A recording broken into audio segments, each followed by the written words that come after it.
السلام عليكم ورحمة الله وبركاته. بسم الله الرحمن الرحيم. الحمد لله رب العالمين، والصلاة والسلام على رسول الأمين وعلى آله وأصحابه أجمعين، أما بعد. يا أيها الذين آمنوا اتقوا الله حق تقاته ولا تموتن إلا وأنتم مسلمون. رب اشرح لي صدري ويسر لي أمري واحلل عقدة من لساني يفقهوا قولي آمين رب العالمين. പ്രിയപ്പെട്ട സത്യവിശ്വാസികളെ, അല്ലാഹു സുബ്ഹാനഹു വ തആല സൃഷ്ടിപ്പ് നടത്തിയതിൻ്റെ പിന്നിലുള്ള ലക്ഷ്യമായിട്ട് അത് ജിന്നുവർഗത്തിൻ്റെതാവട്ടെ മനുഷ്യവർഗത്തിൻ്റെതാവട്ടെ ബാക്കിയുള്ള എല്ലാ ജന്തുജീവജാലങ്ങളും ഭൂമിയും ആകാശവും സ്വർഗവും നരകവും എല്ലാം സൃഷ്ടിച്ചതിൻ്റെ പിന്നിലുള്ള രഹസ്യമായിട്ട് സിറുൽ ഖൽഖ്, സൃഷ്ടിപ്പിൻ്റെ രഹസ്യമായിക്കൊണ്ട് ഉലമാക്കൾ പറയാറുള്ള കാര്യമാണ് ലാ ഇലാഹ ഇല്ലല്ലാ എന്ന കലിമത്ത്. ലാ ഇലാഹ ഇല്ലല്ലായുമായി ബന്ധപ്പെട്ടിട്ടാണ് എല്ലാ സൃഷ്ടിക്കപ്പെട്ട വസ്തുക്കളുടെയും ലക്ഷ്യം, അല്ലെങ്കിൽ എന്തിനാണ് അത് സൃഷ്ടിക്കപ്പെട്ടത് എന്നത് ബന്ധപ്പെട്ട് കിടക്കുന്നത്. മനുഷ്യനെ സൃഷ്ടിച്ചത് ലാ ഇലാഹ ഇല്ലല്ലാ പൂർത്തീകരിക്കാൻ വേണ്ടിയിട്ടാണ്. ജിന്നുവർഗത്തെ സൃഷ്ടിച്ചത് അതിനു വേണ്ടിയിട്ടാണ്. ബാക്കിയുള്ള ജന്തുജീവജാലങ്ങളെ സൃഷ്ടിച്ചത് ആ ലക്ഷ്യം പൂർത്തീകരിക്കാനുള്ള സൗകര്യമായിക്കൊണ്ടാണ്. ഭൂമിയെയും ആകാശത്തെയും സൃഷ്ടിച്ചത് അതിനുള്ള സ്ഥലമായിക്കൊണ്ടാണ്. നരകത്തെ സൃഷ്ടിച്ചത് അത് പൂർത്തീകരിക്കാത്ത ആളുകൾക്കുള്ള ശിക്ഷയായിക്കൊണ്ടാണ്. സ്വർഗത്തെ സൃഷ്ടിച്ചത് അത് പൂർത്തീകരിച്ചവർക്കുള്ള പ്രതിഫലമായിക്കൊണ്ടാണ്. അപ്പോൾ ലാ ഇലാഹ ഇല്ലല്ലാഹുമായി ബന്ധമില്ലാതെ ഒരു സൃഷ്ടിപ്പുമില്ല. അതുകൊണ്ട് തന്നെ ഈ ലാ ഇലാഹ ഇല്ലല്ലാഹയുടെ ഫദ്ലും ആ ലാ ഇലാഹ ഇല്ലല്ലാഹ് അറിഞ്ഞിരിക്കേണ്ടതിന്റെ പ്രാധാന്യവും അതുകൊണ്ട് നമുക്ക് പരലോകത്ത് ലഭിക്കുന്ന ലാഭവും നമുക്ക് യഥാർത്ഥ ബോധമുണ്ടായിരിക്കണം. ഒരു ഹദീസിൽ ഇമാം തിർമിദി ഉദ്ധരിച്ചിട്ടുള്ള ഒരു ഹദീസിൽ നമുക്ക് കാണാം, നബി സല്ലല്ലാഹു അലൈഹി വസല്ലം പറയുകയുണ്ടായി, ഇന്നല്ലാഹ സയുഖല്ലിസു റജുലൻ മിൻ ഉമ്മത്തി, എൻ്റെ ഉമ്മത്തിൽ നിന്ന് ഒരു വ്യക്തിയെ അല്ലാഹു സുബ്ഹാനഹു വ തആല എന്തു ചെയ്യും? അലാ റുഊസിൽ ഖലായിഖ്, സൃഷ്ടികളുടെ മുകളിലായിക്കൊണ്ട് നാളെ പരലോകത്ത് കൊണ്ടുവരും. ഫയൻഷുറു അലൈഹി 99 സിജില്ല, അവന്റെ കർമ്മങ്ങളുടെ രേഖ അല്ലെങ്കിൽ അവൻ ചെയ്ത പാപങ്ങൾ അതിന്റെ രേഖകൾ 99ഓളം രേഖകൾ അവിടെ നിവർത്തിവെക്കും, അവൻ ചെയ്ത തെറ്റുകൾ. എന്നിട്ട് പറയുന്നുണ്ട്, ഓരോ ഏടും 99 രേഖകളുണ്ട്, അതിൽ ഓരോ രേഖകളും കണ്ണെത്താ ദൂരത്തോളം നീണ്ടു നിൽക്കുന്ന രേഖകളായിരിക്കും. അത്രയും തെറ്റുകൾ, അതിൽ ശിർക്കും കുഫറും ബിദ്അത്തും മഅസിയത്തും എല്ലാം അടങ്ങിയിട്ടുള്ള തെറ്റുകൾ ചെയ്തിട്ടുണ്ട്. അത്രത്തോളം പാപങ്ങളുടെ രേഖ അവിടെ ഉണ്ട്. ഇത് കാണിച്ചു കൊടുത്തിട്ട് ഈ വ്യക്തിയോട് അല്ലാഹു സുബ്ഹാനഹു വ തആല ചോദിക്കും, അതുൻകിറു മിൻ ദാലിക ഷൈഅൻ, നീ ഇതിൽ നിന്ന് എന്തെങ്കിലും നിരാകരിക്കുന്നുണ്ടോ, നീ ചെയ്തിട്ടില്ല പറയുന്നുണ്ടോ ചോദിക്കും. നീ എന്തെങ്കിലും ഇത് ഞാൻ ചെയ്തതല്ല എന്ന് പറയുന്നുണ്ടോ ചോദിക്കും. പിന്നെ ചോദിക്കും, അവലമത് കതബതി അൽ ഹാഫിദൂൻ, എന്റെ ഈ കർമ്മങ്ങൾ രേഖപ്പെടുത്തുന്ന എന്റെ മലക്കുകൾ അവർ എന്തെങ്കിലും ദുൽമ് നിന്നോട് ചെയ്തിട്ടുണ്ടോ, അഥവാ നീ ചെയ്യാത്തൊരു കാര്യം അതിൽ രേഖപ്പെടുത്തി ചെയ്യാത്തൊരു തെറ്റ് അതിൽ എഴുതി വെച്ചു, അങ്ങനെ എന്തെങ്കിലും ഉണ്ടോ ചോദിക്കും. പിന്നെ ചോദിക്കും, അഫലക ഉദുറുൻ, നിനക്ക് വല്ല ഉദുറും ഉണ്ടോ, അല്ല ഒഴികഴിവും ബോധിപ്പിക്കാനുണ്ടോ ചോദിക്കും. അപ്പൊ ഒന്നും പറയാൻ മറുപടി ഉണ്ടാവില്ല, ഒന്നുമില്ല എന്റെ കയ്യിൽ ഒന്നുമില്ല എന്ന് പറയാ മറുപടി പറയും. അപ്പൊ അല്ലാഹു സുബ്ഹാനഹു വ തആല വ്യക്തിയോട് പറയും, ഇന്നലക ഇൻദനാ ഹസനതൻ, നമ്മുടെ അടുക്കൽ നിനക്കൊരു നന്മയുണ്ട് എന്ന് പറയും. നമ്മുടെ അടുക്കൽ നിനക്കൊരു നന്മയുണ്ട് എന്ന് പറയും. എന്നിട്ട് അല്ലാഹു സുബ്ഹാനഹു വ തആല ഒരു ബിതാഖത്ത് പുറത്തെടുക്കും. ബിതാഖ എന്ന് പറഞ്ഞാൽ ഒരു കാർഡ്. ഈ ഹദീസിനെ തന്നെ പണ്ഡിതന്മാർ ഹദീസുൽ ബിതാഖ എന്നാണ് പറയാറുള്ളത്. ഈ കാർഡ് പുറത്തേക്ക് എടുത്തിട്ട് അതിലെഴുതിയിട്ടുണ്ടാകും അഷ്ഹദു അല്ലാ ഇലാഹ ഇല്ലല്ലാഹ് വ അന്ന മുഹമ്മദൻ റസൂലുള്ളാഹ് എന്ന് ആ കാർഡിൽ രേഖപ്പെടുത്തിയിട്ടുണ്ടാകും. അപ്പൊ ഈ കാർഡ് കാണുമ്പോ ഈ വ്യക്തി അല്ലാഹു സുബ്ഹാനഹു വ തആലയോട് ചോദിക്കും, റബ്ബേ, ഇത്രയും രേഖകൾ എന്റെ തെറ്റുകൾ അല്ലെങ്കിൽ കുഫറിലും ഷിർക്കിലുമായി ജീവിച്ച സമയത്തുള്ള എന്റെ പാപങ്ങൾ തെറ്റുകൾ അവിടെ ഉണ്ട്, അതും ഈ ഒരൊറ്റൊരു ബിത്താഖയും ഈ ഒരു കാർഡുമായിട്ട് എന്താവാനാണ് ചോദിക്കും.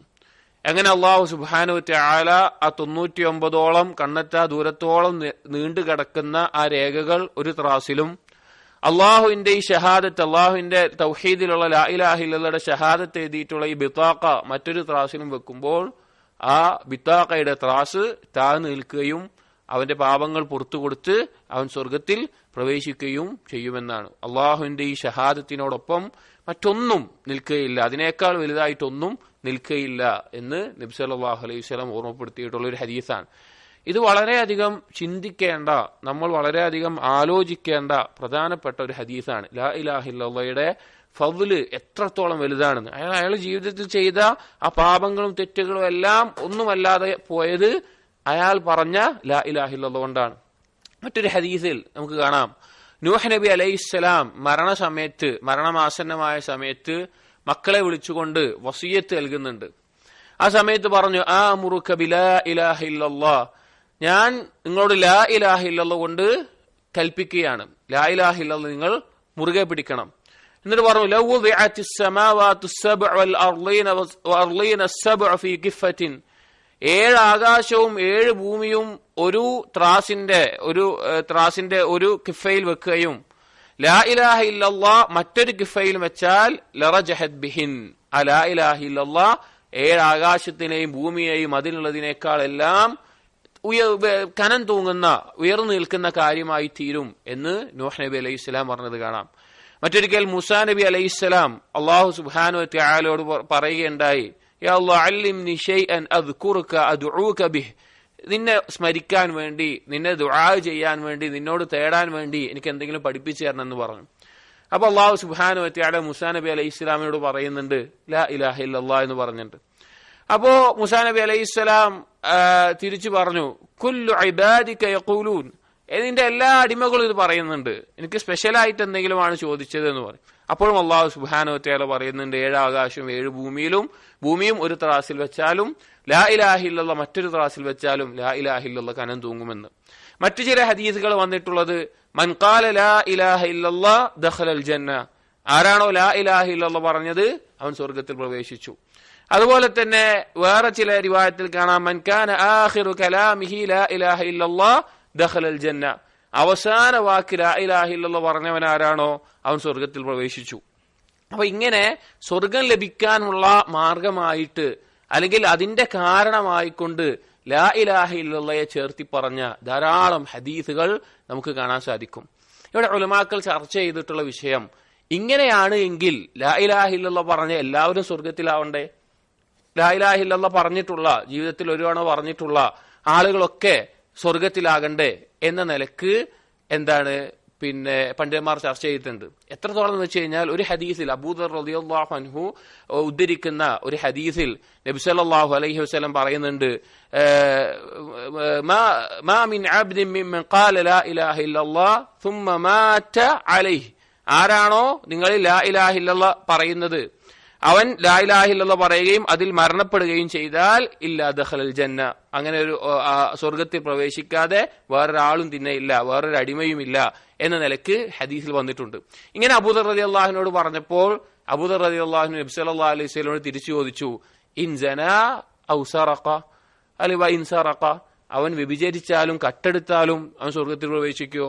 നബി സല്ലല്ലാഹു അലൈഹി വസല്ലം തിരിച്ചും പറഞ്ഞു, വ ഇൻ സനാ വ ഇൻ സറഖ, അവൻ വ്യഭിചരിച്ചാലും കട്ടെടുത്താലും അങ്ങനെ തന്നെ. സ്ഥലം അറിയാനായിരിക്കും ചിലപ്പോ, ഒന്നെടുത്തിട്ട് ചോദിച്ചു. വ്യഭിചരിച്ചാലും കട്ടെടുത്താലും അവൻ സ്വർഗത്തിലായിരിക്കും. വീണ്ടും ചോദിച്ചു. അപ്പൊ നബി വീണ്ടും പറഞ്ഞു, അബൂദറിന് ഇഷ്ടമല്ലെങ്കിൽ കൂടി അവൻ സ്വർഗത്തിലായിരിക്കും എന്ന് പറഞ്ഞു. അപ്പൊ ഇങ്ങനെയുള്ള ഹദീസുകളെ മുൻനിർത്തിക്കൊണ്ട് ഉലമാക്കൾ ചർച്ച ചെയ്തിട്ടുള്ളത് നേരത്തെ പറഞ്ഞ വിഷയമാണ്. ലാ ഇലാഹ ഇല്ലല്ലാഹ് വെറുതെ പറഞ്ഞാൽ ഒരാൾ സ്വർഗത്തിൽ പ്രവേശിച്ചുമോ എന്നുള്ളത്. ഇവിടെ ഒരു ഖായിദയുണ്ട് ദീനിൽ ഇതുപോലെയുള്ള അഖ്ബാറുകൾ, ഒരു കാര്യത്തെ പറ്റി ഒരു കാര്യം പറഞ്ഞിട്ടുണ്ട്, ഇന്നത് ചെയ്താൽ ഇന്നാൾ ഇങ്ങനെയാണ് എന്ന് പറഞ്ഞിട്ടുണ്ട് എങ്കിൽ 2 നിബന്ധനകൾ പാലിച്ചാൽ മാത്രമേ ആ ഖബർ സ്ഥിരപ്പെടുകയുള്ളൂ. ഉദാഹരണം പറഞ്ഞു കഴിഞ്ഞാല്, വിശുദ്ധ ഖുർആനിൽ ഒരാൾ അല്ലെങ്കിൽ ഹദീസിൽ വന്നിട്ടുണ്ട്, ഖുർആനിലും അതിന്റെ ആശയം വന്നിട്ടുണ്ട്, ഒരാൾ ആത്മഹത്യ ചെയ്താൽ ഖാലിദൻ മുഖല്ലദൻ ഫിന്നാർ, നരകത്തിൽ ശാശ്വതമായിട്ട് നരകത്തിലാണ് എന്ന് വന്നിട്ടുണ്ട്. അതേസമയം മറ്റു പല തെളിവുകളിലും എന്ത് വന്നിട്ടുണ്ട്? ലാ ഇലാഹ ഇല്ലല്ലാഹ് പറഞ്ഞവൻ സ്വർഗത്തിലാണ് എന്ന് പറഞ്ഞിട്ടുണ്ട്. ഇതെങ്ങനെയാണ് മനസ്സിലാക്കുക? അപ്പൊ ഇതുപോലെയുള്ള അറിയിപ്പുകൾ, ഇതുപോലെയുള്ള കാര്യങ്ങൾ വന്നു. ഇപ്പൊ ഒരു മുസ്ലിമിനെ ഒരാൾ വാണിച്ചിട്ട് കൊന്നു കഴിഞ്ഞാൽ അവൻ ഖാലിദൻ ഫിന്നാർ, നരകത്തിലാണെന്ന് കാണാം. പക്ഷെ അവൻ ലാ ഇലാഹ ഇല്ലല്ലാഹ് പറഞ്ഞ തൗഹീദ് ഉള്ളവനാണെങ്കിലോ ശാശ്വതമായി നരകത്തിലാവുമോ? ഇവിടെ ഒരു ഖായിദ എന്താന്ന് പറഞ്ഞാൽ, ഇതുപോലെയുള്ള അറിയിപ്പുകളിൽ പറഞ്ഞിട്ടുള്ള കാര്യം സ്ഥിരപ്പെടണമെങ്കിൽ 2 കാര്യങ്ങൾ അവിടെ പൂർത്തീകരിച്ചിരിക്കണം. 2 കാര്യങ്ങൾ. ഒന്ന് ഇജ്തിമാഉ ശുറൂത്ത് എന്ന് പറയും. അതിനുള്ള നിബന്ധനകൾ യോജിച്ചു വരണം. രണ്ടാമത്തേത് ഇജ്തിനാബുൽ മവാനി, തടസ്സങ്ങളൊന്നും ഉണ്ടാകാനും പാടില്ല. അതായത് ഒരു കാര്യം ഇങ്ങനെ വന്നിട്ടുണ്ട് എങ്കിൽ ആ കാര്യം സംഭവിക്കാനുള്ള, അതിന്റെ റിസൾട്ട് പറഞ്ഞിട്ടുള്ളത് സംഭവിക്കാനുള്ള ഷർത്തുകൾ അവിടെ പൂർത്തീകരിച്ചിരിക്കണം. രണ്ടാമത്തേത് ആ ഷർത്തുകൾക്ക് അല്ലെങ്കിൽ ആ കാര്യം നടക്കാൻ തടസ്സമാകുന്ന ഒന്നും അവിടെ ഉണ്ടാകാനും പാടില്ല. നേരത്തെ പറഞ്ഞ ഉദാഹരണത്തിൽ ഇത് പറയാം. അതായത് ഒരാൾ ആത്മഹത്യ ചെയ്താൽ, സ്വയം മരിച്ചാൽ അവൻ നരകത്തിൽ ശാശ്വതനാണ് എന്നുള്ളൊരു കാര്യം വന്നു, ഒരു നസ്സ് വന്നു. അതേസമയം ലാ ഇലാഹ ഇല്ലല്ലാഹ് പറഞ്ഞവൻ സ്വർഗത്തിലാണ് എന്ന് വന്നിട്ടുണ്ട്, ശാശ്വതമായ നരകത്തിൽ കിടക്കില്ല എന്ന് വന്നിട്ടുണ്ട്. അപ്പോ ഈ കാര്യം, ആദ്യം പറഞ്ഞ കാര്യത്തിന് അത് നടക്കണമെങ്കിൽ അതിന്റെ ഷർത്ത് എന്താണ്? അവൻ ആത്മഹത്യ ചെയ്തിരിക്കണം എന്നുള്ളതാണ് ഷർത്ത്. ആത്മഹത്യ ചെയ്തവൻ എന്താവുള്ളൂ? അങ്ങനെ ആ ശിക്ഷ കിട്ടുള്ളൂ. അപ്പൊ ഷർത്ത് അവിടെ വന്നിട്ടുണ്ട്. പക്ഷേ മവാനി, അതിന് തടസ്സമാകുന്ന ഒരു കാര്യമുണ്ട്. വേറെന്താണ്? ലാ ഇലാഹ ഇല്ലല്ലാഹ് പറഞ്ഞവൻ സ്വർഗത്തിൽ കിടക്കും. അപ്പൊ എന്താണ്? ആ കാര്യം അവിടെ അങ്ങനെ നടക്കൂല. അതിന്റെ ആശയം അങ്ങനെയല്ല. ഖാലിദൻ മുഖല്ലദൻ ഫിന്നാർ എന്ന് പറഞ്ഞാൽ ശാശ്വതനായി കിടക്കുന്നല്ല. അതിൽ നിന്ന് ആരൊഴിവാകും? ലാ ഇലാഹ ഇല്ലല്ലാഹ് പറഞ്ഞവൻ ഒഴിവാകും. ഇനി നമ്മുടെ വിഷയത്തിലേക്ക് വന്നു കഴിഞ്ഞാൽ, ഈ ലാ ഇലാഹ ഇല്ലല്ലാഹ് പറഞ്ഞവൻ സ്വർഗത്തിലാണ് എന്ന് വന്നിട്ടുള്ള ഈ തരത്തിലുള്ള റിവായത്തുകളും അസറുകളും എല്ലാം ശരിക്ക് നടക്കണമെങ്കിൽ, അഥവാ മൻഖാല ലാ ഇലാഹ ഇല്ലല്ലാഹ് ദഖലൽ ജന്ന എന്ന ഈ ഹദീസ്, ലാ ഇലാഹ ഇല്ലല്ലാഹ് പറഞ്ഞവൻ സ്വർഗത്തിൽ പ്രവേശിക്കും എന്ന കാര്യം അത് അതുപോലെ സംഭവിക്കണമെങ്കിൽ അതിനെന്ത് വേണം? ഇജ്തിമാഉ ശുറൂത്തും വേണം, ഇജ്തിനാബുൽ മവാനി വേണം. അഥവാ ആ ലാ ഇലാഹ ഇല്ലല്ലാഹ് അതിന്റെ നിബന്ധനകളോടുകൂടി പൂർത്തീകരിച്ചതായിരിക്കണം. അതേസമയം ആ ലാ ഇലാഹ ഇല്ലല്ലാഹ് തകരുന്ന കാര്യങ്ങൾ അവനിൽ ഉണ്ടാകാനും പാടില്ല. ഈ 2 കാര്യങ്ങൾ സംഭവിച്ചാൽ മാത്രമേ എന്ത് സംഭവിക്കുകയുള്ളൂ? ആ ഹദീസിൽ പറഞ്ഞ കാര്യം അവിടെ നടക്കുകയുള്ളൂ. ക്ലിയർ അല്ലേ? അഥവാ ലാ ഇലാഹ ഇല്ലല്ലാഹ് പറഞ്ഞ സ്വർഗത്തിൽ കിടക്കണമെങ്കിൽ ഈ 2 കാര്യങ്ങൾ അവിടെ പൂർത്തിയായിരിക്കണം. അത് ഇതിന്റെ മൊത്തത്തിൽ പൊതുവായിട്ടുള്ള കായികയാണ്. ഏതൊരു കാര്യം നബി സല്ലല്ലാഹു അലൈഹി വസല്ലം അറിയിച്ചിട്ടുണ്ടെങ്കിലും ഖുർആനിൽ വന്നിട്ടുണ്ടെങ്കിലും ഈ 2 കാര്യങ്ങൾ ഉണ്ടെങ്കിലാണ് അതിന്റെ വിധി അവിടെ നടക്കുകയുള്ളൂ എന്നുള്ളത്. അതുകൊണ്ട് തന്നെ പണ്ഡിതന്മാർ ലാ ഇലാഹ ഇല്ലല്ലാഹ് പറയുന്നത് ഈ റിസൾട്ട് കിട്ടണമെങ്കിൽ അതിന് ചില നിബന്ധനകൾ പാലിച്ചിരിക്കണം. അതിനെ തടയുന്ന, ആ റിസൾട്ടിനെ തടയുന്ന കാര്യങ്ങൾ ഉണ്ടാകാനും പാടില്ല. ഒരിക്കൽ ഹസനുൽ ബസ്രി റഹിമഹുല്ലാ അദ്ദേഹത്തിന്റെ അടുക്കലേക്ക് ആളുകൾ വന്ന് പറഞ്ഞു. ഹസനുൽ ബസ്രി റഹിമഹുല്ലാ എന്ന് പറഞ്ഞാൽ സഹാബികളുടെ കാലത്ത് തന്നെ ജനിച്ചു വളർന്ന താബിഇയാണ്. ഉമ്മു സലമ റളിയല്ലാഹു അൻഹയുടെ നബി സല്ലല്ലാഹു അലൈഹി വസല്ലം വീട്ടിൽ മൗലയായിക്കൊണ്ട് വളർന്ന വലിയ പണ്ഡിതനാണ്. ആയിഷ റളിയല്ലാഹു അൻഹ എല്ലാം ഹസനുൽ ബസ്രിയുടെ വാക്ക് കേട്ടപ്പോൾ പറഞ്ഞ വാക്ക്, ആരാണ് നബിമാരുടെ വാക്ക് പറയുന്ന അല്ലെങ്കിൽ സിദ്ദീഖീങ്ങളുടെ വാക്ക് പറയുന്ന ആൾ ആരാണ് എന്ന് വരെ പറഞ്ഞ വളരെ ശ്രേഷ്ഠനായിട്ടുള്ള ആലിമായിട്ടുള്ള പണ്ഡിതനാണ്, ജാഹിദായിട്ടുള്ള പണ്ഡിതനാണ്. അദ്ദേഹത്തിനോട് ആളുകൾ വന്ന് ചോദിച്ചു ഒരിക്കൽ, ഇന്നന്നാസ് യഖൂലൂൻ മൻ ഖാല ലാ ഇലാഹ ഇല്ലല്ലാഹ് ദഖലൽ ജന്ന. ജനങ്ങൾ പറയുന്നുണ്ട് ലാ ഇലാഹ ഇല്ലല്ലാഹ് പറഞ്ഞവരൊക്കെ സ്വർഗത്തിലാണ് എന്ന് ആളുകൾ പറയുന്നുണ്ടല്ലോ എന്ന് വന്നിട്ട് ഹസനുൽ ബസ്രി റഹിമഹുല്ലയോട് പറഞ്ഞു. അപ്പൊ ഹസനുൽ ബസ്രി റഹിമഹുല്ലാ തിരിച്ചു പറഞ്ഞു, മൻ ഖാല ലാ ഇലാഹ ഇല്ലല്ലാഹ് ഫഅദ്ദ ഹഖ്ഖഹാ വഫർദഹാ ദഖലൽ ജന്ന. ആരാണോ ലാ ഇലാഹ ഇല്ലല്ലാഹ് പറയുന്നത് അതിന് വീട്ടിക്കൊടുക്കേണ്ട ചില കാര്യങ്ങൾ, നിർബന്ധമായും ഉണ്ടാകേണ്ട കാര്യങ്ങൾ വീട്ടിക്കൊടുക്കുന്നത്, അവൻ സ്വർഗത്തിൽ പ്രവേശിച്ചു എന്ന് പറഞ്ഞു. അപ്പൊ ലാ ഇലാഹ ഇല്ലല്ലാഹ്ക്ക് എന്തുണ്ട്? വെറുതെ പറഞ്ഞാൽ പോലെ ചില വീട്ടിക്കൊടുക്കേണ്ട കാര്യങ്ങളുണ്ട് എന്ന് പറഞ്ഞു. മറ്റൊരിക്കൽ താബിഈ ശ്രേഷ്ഠനായിട്ടുള്ള വഹബ് ബിൻ മുനബ്ബിഹ് റഹിമഹുല്ലാ അദ്ദേഹത്തിന്റെ അടുക്കൽ വന്ന് ആളുകൾ ചോദിച്ചു, അലൈസ മിഫ്താഹുൽ ജന്ന ലാ ഇലാഹ ഇല്ലല്ലാഹ്, സ്വർഗത്തിന്റെ താക്കോലല്ലേ ലാ ഇലാഹ ഇല്ലല്ലാഹ് എന്ന് ചോദിച്ചു. അപ്പൊ പറഞ്ഞു, ബല, അതിൽ സംശയമൊന്നുമില്ല, അതെ. പക്ഷെ അതോടൊപ്പം പറഞ്ഞു, ലികുല്ലി മിഫ്താഹിൻ ലഹു അസ്നാൻ, പക്ഷേ എല്ലാ ചാവിക്കും ഒരു ഡിസൈൻ ഉണ്ടാകും, ചാവികൾക്ക് അതിന്റെ ഒരു പല്ലും ഡിസൈനും ഉണ്ടാകും. എന്നിട്ട് പറഞ്ഞു, നീ അതിന്റെ യോജിച്ച ആ പല്ലുകൾ കൊണ്ടാണ് വരുന്നത് എങ്കിൽ ഫുത്തിഹലക്, നിനക്ക് തുറക്കപ്പെടും, സ്വർഗം തുറക്കപ്പെടും. വഇല്ല ലം യുഫ്തഹ്, അതല്ല എങ്കിൽ നിനക്ക് തുറക്കപ്പെടുകയുമില്ല എന്ന് പറഞ്ഞു. അപ്പോ മുൻഗാമികളായിട്ടുള്ള താബിഈങ്ങളുടെ കാലത്ത് തന്നെ ഈ ഒരു കാര്യം മനസ്സിലാക്കിയിട്ടുണ്ട്. ലാ ഇലാഹ ഇല്ലല്ലാഹ് വെറുതെ പറഞ്ഞാൽ പോരാ, അതിന് വീട്ടിക്കൊടുക്കേണ്ട ചില നിബന്ധനകളും ചില കാര്യങ്ങളൊക്കെ ഉണ്ട് എന്ന് അന്നേ അറിയപ്പെട്ടിട്ടുള്ള കാര്യമാണ്. അതുകൊണ്ട് തന്നെ ഖുർആനിൽ നിന്നും ഹദീസിൽ നിന്നും ലാ ഇലാഹ ഇല്ലല്ലാഹുമായി ബന്ധപ്പെട്ട് ചില കാര്യങ്ങൾ പറഞ്ഞ് സ്വർഗപ്രവേശനം പരാമർശിച്ചിട്ടുള്ള, അല്ലെങ്കിൽ ലാ ഇലാഹ ഇല്ലല്ലാഹ് ശരിയാകണമെങ്കിൽ ഇന്ന കാര്യങ്ങൾ ഉണ്ടാകണം എന്ന നിലക്ക് വന്നിട്ടുള്ള നസ്സുകളെ എന്ന് പറഞ്ഞാൽ പ്രമാണങ്ങളെ പരിഗണിച്ചുകൊണ്ട് എടുത്തുകൊണ്ട് പണ്ഡിതന്മാർ 7 നിബന്ധനകൾ ലാ ഇലാഹ ഇല്ലല്ലാഹ്ക്ക് പറഞ്ഞിട്ടുണ്ട്. 7 നിബന്ധനകൾ. അതറിയുന്നവരുണ്ടാകാം, ആദ്യമായി കേൾക്കുന്നവരുണ്ടാകാം. എന്തായാലും ഈ സദസ്സിൽ നിന്ന് പിരിയുമ്പോഴേക്ക് ആ 7 എണ്ണം എന്താണ് എന്ന് ഹിഫ്ളാക്കുന്ന രീതിയിലായിരിക്കണം നമ്മൾ പിരിയേണ്ടത്. അള്ളാഹു തൗഫീഖ് നൽകട്ടെ.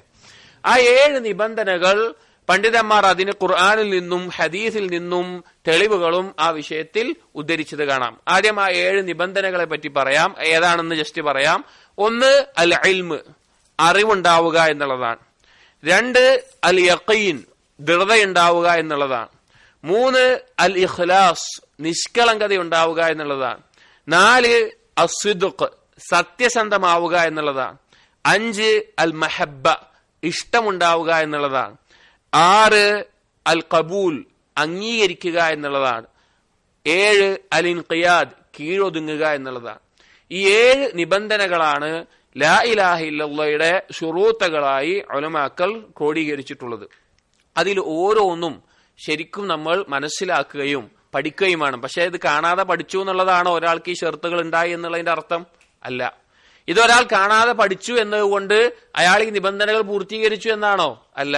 ഇത് അയാളുടെ ജീവിതത്തിൽ കൊണ്ടുവരുമ്പോഴും അതനുസരിച്ച് ജീവിതം ക്രമീകരിക്കുമ്പോഴും എപ്പോഴും അതെന്റെ ശരിയാണ് എന്ന് പരിശോധിക്കുകയും ചെയ്യുന്നിടത്താണ് ഒരാളുടെ ലാ ഇലാഹ ഇല്ലല്ലാഹ് യഥാർത്ഥ രൂപത്തിൽ നിലകൊള്ളുക. അതിൽ ഒന്നാമത്തെ നിബന്ധന എന്നുള്ളത് അൽ ഇൽമ്, അറിവുണ്ടാവുക എന്നുള്ളതാണ്. ഒരാൾക്ക് ലാ ഇലാഹ ഇല്ലല്ലാഹയിൽ അറിവുണ്ടാകുമ്പോൾ അതില്ലാതാക്കുന്ന കാര്യം അൽ മുനാഫി ലിൽ ജഹൽ, അറിവില്ലായ്മയെ ഇല്ലാതാക്കുന്നു. ജഹിൽ, അറിവില്ലാത്തൊരവസ്ഥയിൽ നിന്ന് അറിവുള്ള ആളാക്കുന്നു. അതായത് ലാ ഇലാഹ ഇല്ലല്ലാഹയെ കുറിച്ച് അറിവുണ്ടാവുക എന്നുള്ളത്. ഇത് അല്ലാഹു സുബ്ഹാനഹു വ തആല ഖുർആനിലൂടെ പ്രത്യേകം ഓർമ്മപ്പെടുത്തിയിട്ടുള്ള കാര്യമാണ്. അല്ലാഹു തആല പറഞ്ഞു, ഫഅലം അന്നഹു ലാ ഇലാഹ ഇല്ലല്ലാഹ്, നിങ്ങൾ പഠിക്കണം, നിങ്ങൾ മനസ്സിലാക്കണം, ലാ ഇലാഹ ഇല്ലല്ലാഹ് എന്നുള്ളത് എന്താണ് എന്ന് നിങ്ങൾ പഠിക്കണം എന്ന് അല്ലാഹു സുബ്ഹാനഹു വ തആല പറയുന്നുണ്ട്. അതുപോലെ തന്നെ ഇല്ലാ മൻ ഷഹിദ ബിൽ ഹഖ് വഹും യഅലമൂൻ, ഹഖിൽ ഷഹാദത്ത് ചെയ്യുന്നവർ, അറിവോടുകൂടി ഷഹാദത്ത് ചെയ്യുന്നവർ എന്ന് അല്ലാഹു തആല പ്രത്യേകം എടുത്തു പറഞ്ഞത് കാണാം. അവിടെ ഹഖ് ഉദ്ദേശിക്കുന്നത് ലാ ഇലാഹ ഇല്ലല്ലാഹയാണ് എന്നും അതിൽ അറിവുണ്ടാകണം എന്നും പറഞ്ഞേ കാണാം. ഇനി എന്താണ് ലാ ഇലാഹ ഇല്ലല്ലാഹയിൽ അറിവുണ്ടാവുക എന്ന് പറഞ്ഞാൽ? ഇപ്പൊ നമുക്ക് ലാ ഇലാഹ ഇല്ലല്ലാഹയിൽ അറിവുണ്ടോ, അല്ലെങ്കിൽ ഒരാൾക്ക് ലാ ഇലാഹ ഇല്ലല്ലാഹയിൽ അറിവുണ്ടാകണം പറഞ്ഞാൽ എന്തൊക്കെയാണ് ഉദ്ദേശിക്കുന്നത്? 2 കാര്യങ്ങളാണ് ലാ ഇലാഹ ഇല്ലല്ലാഹയിൽ അറിവുണ്ടാവുക എന്ന് പറഞ്ഞാൽ. 2 കാര്യങ്ങൾ. 1 ലാ ഇലാഹ ഇല്ലല്ലാഹയുടെ മഅന, അർത്ഥം, അത് അറിഞ്ഞിരിക്കണം. 2 ലാ ഇലാഹ ഇല്ലല്ലാഹയുടെ അർക്കാനുകൾ, അത് അറിഞ്ഞിരിക്കണം. ഇപ്പൊ നമ്മൾ പറയുന്നത് ലാ ഇലാഹ ഇല്ലല്ലാഹയുടെ ശുറൂത്തുകളാണ് 7 എണ്ണം. ശുറൂത്ത് എന്ന് പറഞ്ഞാൽ എന്താ ഷർത്തും അർക്കാനും തമ്മിലുള്ള വ്യത്യാസം എന്താ? റുക്ന് എന്ന് പറഞ്ഞു കഴിഞ്ഞാൽ ഒരു ഇബാദത്തിന് നിർബന്ധമായും ഉണ്ടായിരിക്കേണ്ട, അത് പോയി കഴിഞ്ഞാൽ ആ ഇബാദത്ത് പൊളിഞ്ഞു പോകും. നിർബന്ധമായും ആ ഇബാദത്തിന്റെ അകത്തുണ്ടാകുന്ന കാര്യമാണ് റുക്ന്. ഉദാഹരണം പറഞ്ഞാൽ നിസ്കാരത്തിന്റെ റുക്നാണ് റുക്കൂ സുജൂദ്. റുക്കോവും സുജൂദും ചെയ്യാതെ നിസ്കാരം എന്നുള്ള രൂപം തന്നെയല്ല, അതാണ് റുക്ന് എന്ന് പറഞ്ഞാൽ. ഷർത്ത് എന്ന് പറഞ്ഞാൽ ഒരു ഇബാദത്തിന്റെ മുൻപ് ഉണ്ടാകുന്ന ഒരു കാര്യമാണ്. ഒരു ഇബാദത്തിന്റെ മുൻപ് ആ ഷർത്ത് ഉണ്ടായി എന്നുള്ളത് കൊണ്ട് ഇബാദത്ത് നടന്നോളന്നില്ല. പക്ഷേ ഇബാദത്ത് ശരിയാവണമെങ്കിൽ ഷർത്ത് ഉണ്ടാവുകയും വേണം. ഉദാഹരണം, നിസ്കാരത്തിന്റെ ഒരു ഷർത്താണ് എന്ത്? വുദു ഉണ്ടായിരിക്കുക. ഒരാൾ വുദു എടുത്തുകൊണ്ട് നിസ്കരിച്ചോളം നിർബന്ധമുണ്ടോ? ഇല്ല. പക്ഷെ നിസ്കാരം ശരിയാവണമെങ്കിൽ എന്ത് വേണം? വുദു ഉണ്ടായിരിക്കണം. അതാണ് ഷർത്ത് പറഞ്ഞത്.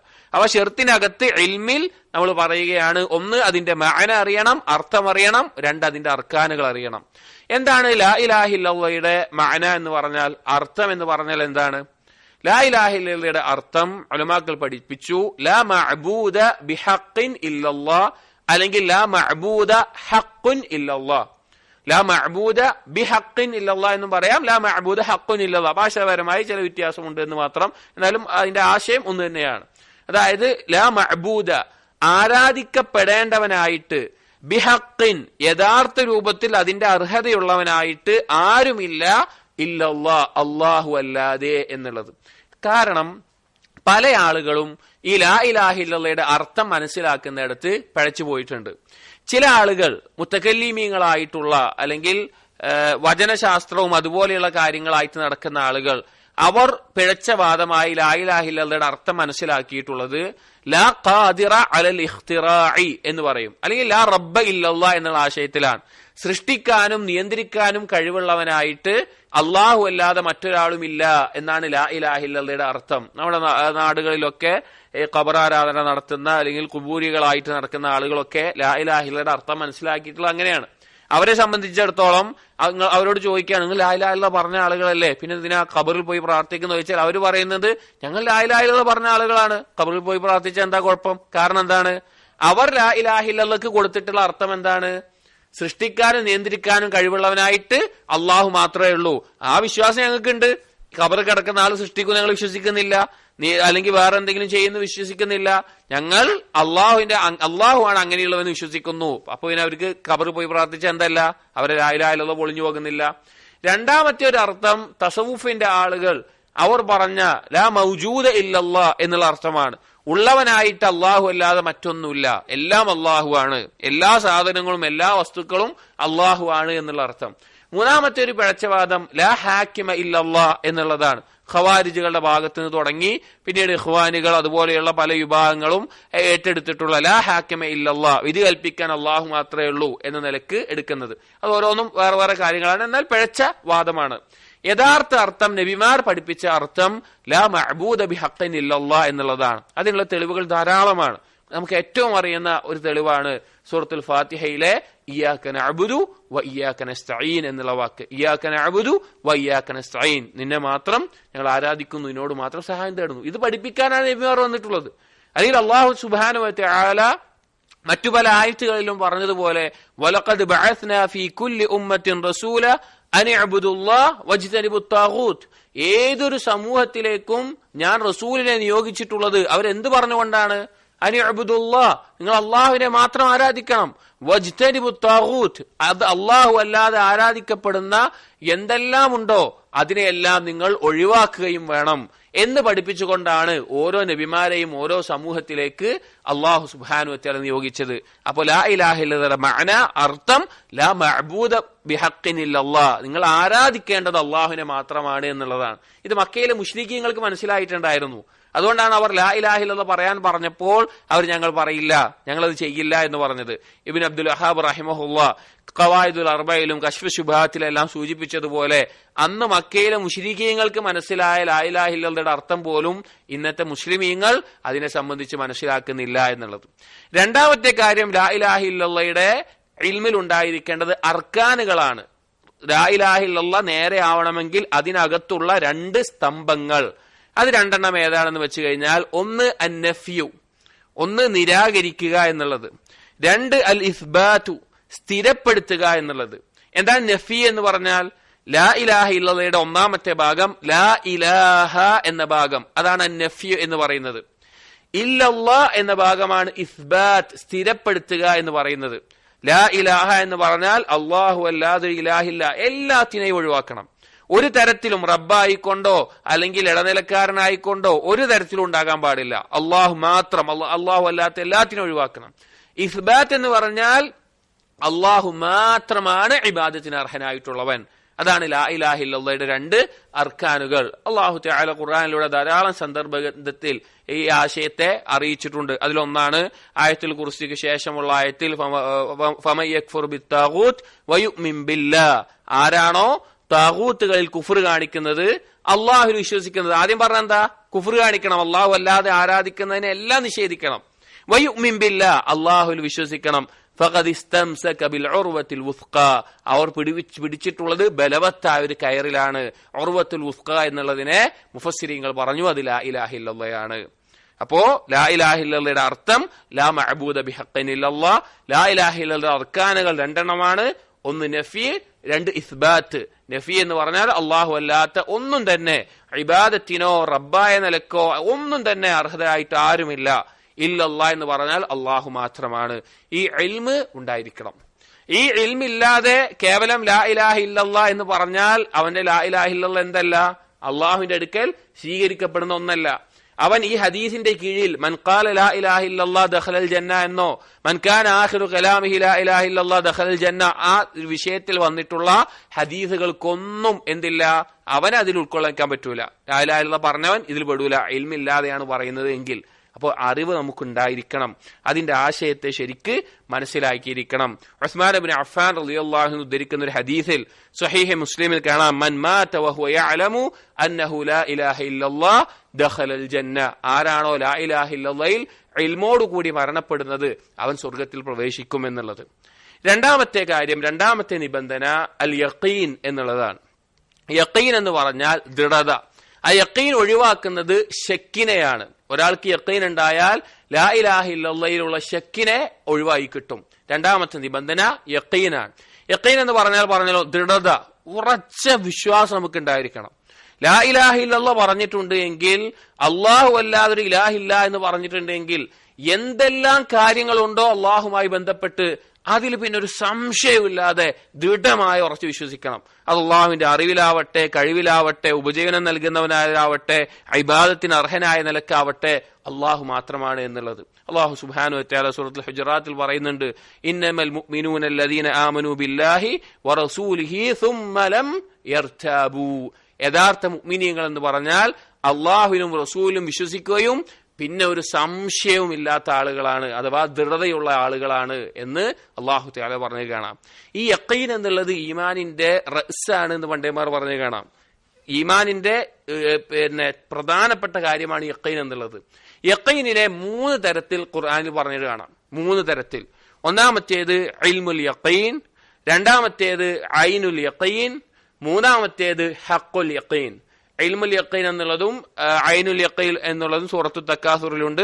ഹഖുൽ യഖീൻ സൂറത്തുൽ ഹാഖയിലും അല്ലാഹു തആല പറഞ്ഞിട്ടുണ്ട്. എന്താണ് ഈ 3 തമ്മിലുള്ള വ്യത്യാസം?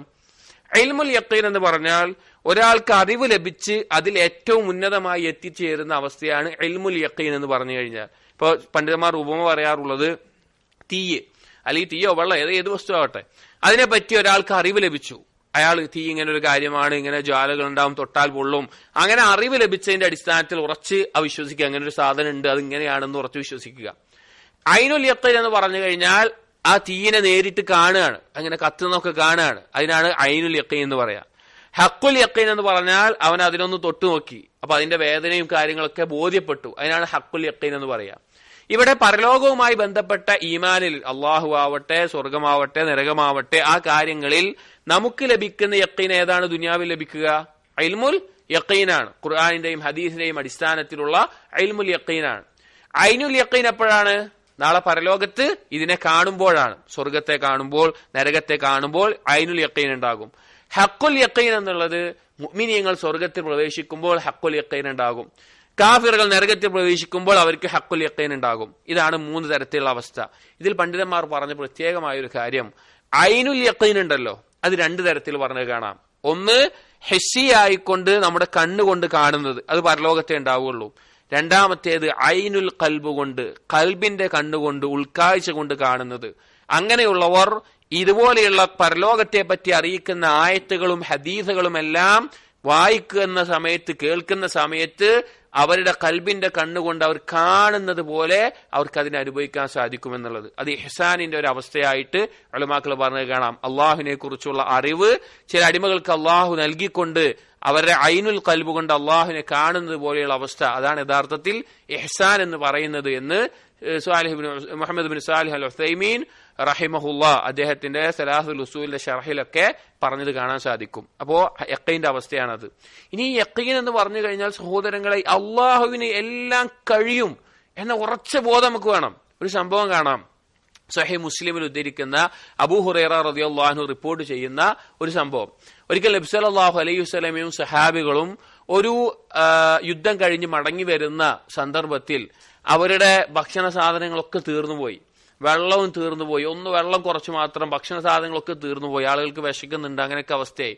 അങ്ങനെ ഇനി ഭക്ഷണത്തിന് വേണ്ടി അവരുടെ യാത്രാമൃഗമായിട്ടുള്ള ഒട്ടകത്തെ അറുത്ത് കഴിക്കാം എന്ന് വരെ ചിലർ തീരുമാനിച്ചു തുടങ്ങി. യാത്രാമൃഗത്തിൽ ഒട്ടകമുണ്ട്, അതിനറുത്തിട്ട് നമുക്ക് ഭക്ഷണം ഉണ്ടാക്കാം എന്ന് ചർച്ചയായി. അപ്പൊ ഇത് ഉമർ റളിയല്ലാഹു കേട്ടു. ഉമർ റളിയല്ലാഹു മനസ്സിലായി, ഇവര് യാത്രാമൃഗത്തിനെ കൂടി അറുത്ത് കഴിഞ്ഞാൽ എന്താവും, ഇനി ഒന്നും അവർക്ക് കഴിക്കാണ്ടാവൂല, യാത്ര ചെയ്യാനും പറ്റൂല, അല്ലെങ്കിൽ അതിന്റെ മേലെ കയറിയിരിക്കുകയും ചെയ്ത് അതും പറ്റൂല എന്നുള്ള അവസ്ഥയായി. അപ്പൊ നേരെ നബി സല്ലല്ലാഹു അലൈഹി വസല്ലം അടുക്കൽ വന്നിട്ട് ഉമർ റളിയല്ലാഹു പറഞ്ഞു, റസൂലെ, ബാക്കിയുള്ള എന്തെങ്കിലും ഭക്ഷണ സാധനങ്ങൾ ഉണ്ടെങ്കിൽ അതൊക്കെ നിങ്ങൾ ഒരു വിരിപ്പിൽ കൊണ്ടുവരാൻ പറഞ്ഞിട്ട് നിങ്ങൾ അള്ളാഹുവിനോട് പ്രാർത്ഥിക്കണം, അത് വർദ്ധിപ്പിച്ച് തരാൻ വേണ്ടി പ്രാർത്ഥിക്കണം എന്ന് പറഞ്ഞു. അങ്ങനെ നബി സല്ലല്ലാഹു അലൈഹി വസല്ലം സഹാബികളോട് ഒരു വലിയ തുണി വിരിച്ചിട്ട് പറഞ്ഞു, നിങ്ങൾ ബാക്കിയുള്ള സാധനങ്ങൾ എന്തൊക്കെയാണോ അതൊക്കെ കൊണ്ടുവന്നിടാൻ പറഞ്ഞു. അപ്പൊ ഉണ്ടായിരുന്ന റൊട്ടിയോ അല്ലെങ്കിൽ ഈത്തപ്പഴോ അതെല്ലാം കൊണ്ടുവന്നിട്ടു. ചിലർ ഈത്തപ്പഴത്തിന്റെ കുരു വരെ ഇട്ടു. അപ്പൊ ഇത് റിപ്പോർട്ട് ചെയ്യുമ്പോൾ താബി ചോദിക്കുന്നുണ്ട്, ഈത്തപ്പഴത്തിന്റെ കുരു നിങ്ങൾ എന്താ ചെയ്തിരുന്നത്? അത് വെള്ളത്തിൽ മുക്കിയിട്ട് എന്ത് ചെയ്യുമായിരുന്നു, അത് ഈമ്പിങ്ങനെ കുടിച്ചിട്ട് ഞങ്ങളിങ്ങനെ പോകുമായിരുന്നു എന്ന്. അപ്പൊ എല്ലാം കൊണ്ടുവന്നിട്ടു. നബി സല്ലല്ലാഹു അലൈഹി വസല്ലം അങ്ങനെ അള്ളാഹുവിനോട് പ്രാർത്ഥിച്ചു, അതിൽ വർധനവുണ്ടാവാൻ വേണ്ടി പ്രാർത്ഥിച്ചു. അത് കഴിഞ്ഞപ്പോൾ സഹാബികളോട് ഇന്ന് ഭക്ഷണമൊക്കെ എടുത്തോളാൻ പറഞ്ഞു. ആ സഹാബികൾ, ആ കൂട്ടത്തിലുള്ള എല്ലാവരും, ആ യാത്രയിലുള്ള എല്ലാവരും എടുത്തു. എന്നിട്ടും അതിൽ ഭക്ഷണം ബാക്കിയുണ്ടായിരുന്നു.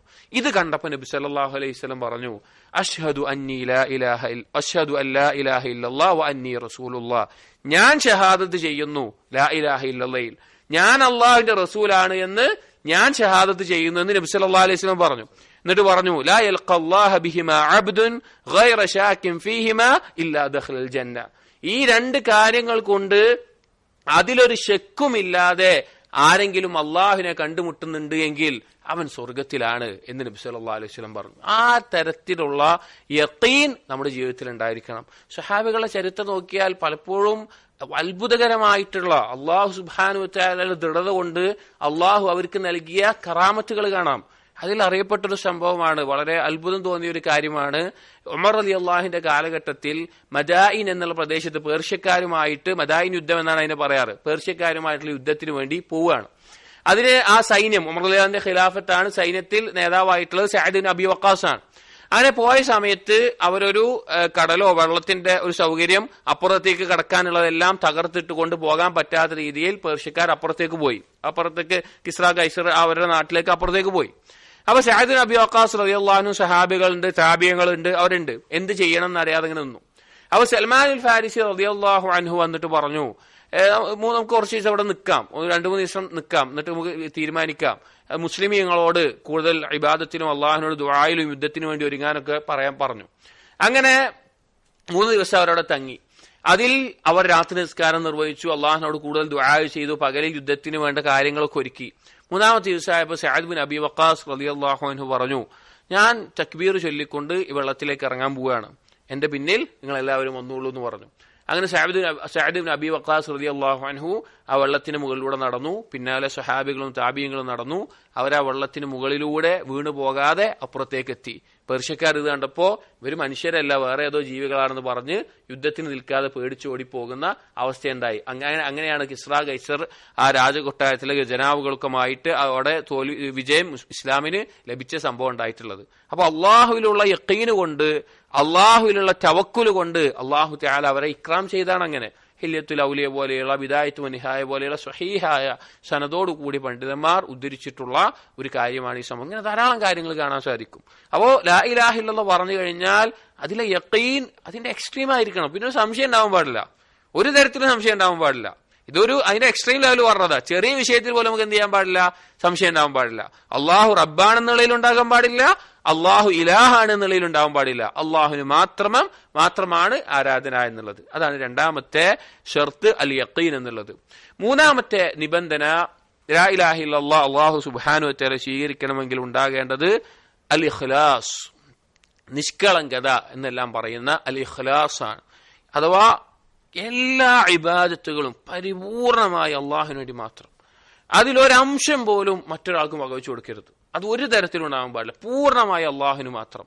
അള്ളാഹു സുബ്ഹാനഹു വ തആല എത്രയോ ഖുർആനിൽ ധാരാളം ആയത്തുകൾ, വമാ ഉമിറു ഇല്ലാ ലിയഅബ്ദുല്ലാഹ മുഖ്ലിസീന ലഹുദ്ദീൻ അലാ ലില്ലാഹി ദീനുൽ ഖാലിസ്, ധാരാളം ആയത്തുകളിൽ അള്ളാഹു തആല പറഞ്ഞിട്ടുള്ള കാര്യമാണ് ഇഖ്ലാസ് ഉണ്ടായിരിക്കണം. അത് ഒരു കളങ്കവും ഇല്ലാതെ അള്ളാഹുവിന് വേണ്ടി മാത്രമായിരിക്കണം ഇബാദത്തുകൾ ചെയ്യേണ്ടത്. എപ്പോഴാണ് ഒരാൾ ഇഖ്ലാസ് ഉള്ള ആളാവുക, ഒരാളുടെ ഇബാദത്ത് ഇഖ്ലാസ് ഉള്ളതാവുക, ഒരാളുടെ ലാ ഇലാഹ ഇല്ലല്ലാഹ് ഇഖ്ലാസ് ഉള്ളതാവുക? ലാ ഇലാഹ ഇല്ലല്ലാഹിൽ ഇഖ്ലാസ് ഉണ്ടാവുക എന്ന് പറയുമ്പോൾ പണ്ഡിതന്മാർ 2 അർത്ഥത്തിൽ പറയാറുണ്ട്. ഒന്ന്, ലാ ഇലാഹ ഇല്ലല്ലാഹ് പറയുന്നത് ഇഖ്ലാസോടുകൂടി ആയിരിക്കണം. ഇപ്പൊ ഒരാൾ ഒരു നാട്ടിൽ ജീവിക്കുകയാണ്, അപ്പൊ അവിടെ അയാൾക്ക് തോന്നുകയാണ് അയാൾ മുസ്ലിം അല്ല, അയാൾ ലാ ഇലാഹ ഇല്ലല്ലാഹ് പറഞ്ഞ് മുസ്ലിം ആയാൽ അയാൾക്ക് നല്ലൊരു ഭാര്യയെ കിട്ടും, അല്ലെങ്കിൽ കച്ചവടത്തിൽ കൂടുതൽ ലാഭം ഉണ്ടാവും, അങ്ങനെ പറയുകയാണെങ്കിലോ ലാ ഇലാഹ ഇല്ലല്ലാഹ് ഇഖ്ലാസോട് കൂടിയാണോ? അല്ല. പറയുന്ന ലാ ഇലാഹ ഇല്ലല്ലാഹ് ഇഖ്ലാസോട് കൂടിയായിരിക്കണം. രണ്ടാമത്തേത്, ലാ ഇലാഹ ഇല്ലല്ലാഹ് പറഞ്ഞ ഒരു വ്യക്തി ചെയ്യുന്ന ഇബാദത്തുകൾ എന്തായിരിക്കണം? ഇഖ്ലാസോട് കൂടിയായിരിക്കണം, അള്ളാഹിന് വേണ്ടി മാത്രമായിരിക്കണം. ഈ രണ്ട് രീതിയിലും ഉലമാക്കൾ പറയാറുണ്ട്. എങ്ങനെയാണ് ഒരാൾ ഇഖ്ലാസ് ഉള്ളവനാവുക? എപ്പോഴാണ് ഒരാൾ ഇഖ്ലാസ് പൂർത്തീകരിച്ചവനാവുക? 7 കാര്യങ്ങളിൽ നിന്ന് ഒരാൾ ഒഴിവാകുമ്പോൾ, അതിൽ നിന്ന് രക്ഷപ്പെട്ടാലാണ് ഒരാൾ ഇഖ്ലാസ് ഉള്ള ആളാവുക. അത് 7 കാര്യങ്ങൾ. 1, ഇഖ്ലാസ് ഉണ്ടാവണമെങ്കിൽ ഒഴിവാക്കേണ്ട 7 കാര്യങ്ങൾ. 1, ഷിർക്ക്. ഷിർക്ക് ഉണ്ടാകാൻ പാടില്ല. ഷിർക്കിന്റെ ഒരു അംശം പോലും അവൻ ഉണ്ടാവാൻ പാടില്ല. അള്ളാഹു അല്ലാതെ മറ്റൊരാൾക്കും അവൻ ഇബാദത്ത് ചെയ്യാൻ പാടില്ല. അവന്റെ പ്രാർത്ഥന, അറവ്, നേർച്ച, സുജൂദ് എല്ലാം അള്ളാഹുവിന് വേണ്ടി മാത്രമായിരിക്കണം. ഷിർക്ക് സംഭവിച്ചാൽ അവൻ ഇഖ്ലാസിൽ നിന്ന് പുറത്താകും. രണ്ടാമത്തേത് കുഫ്ർ.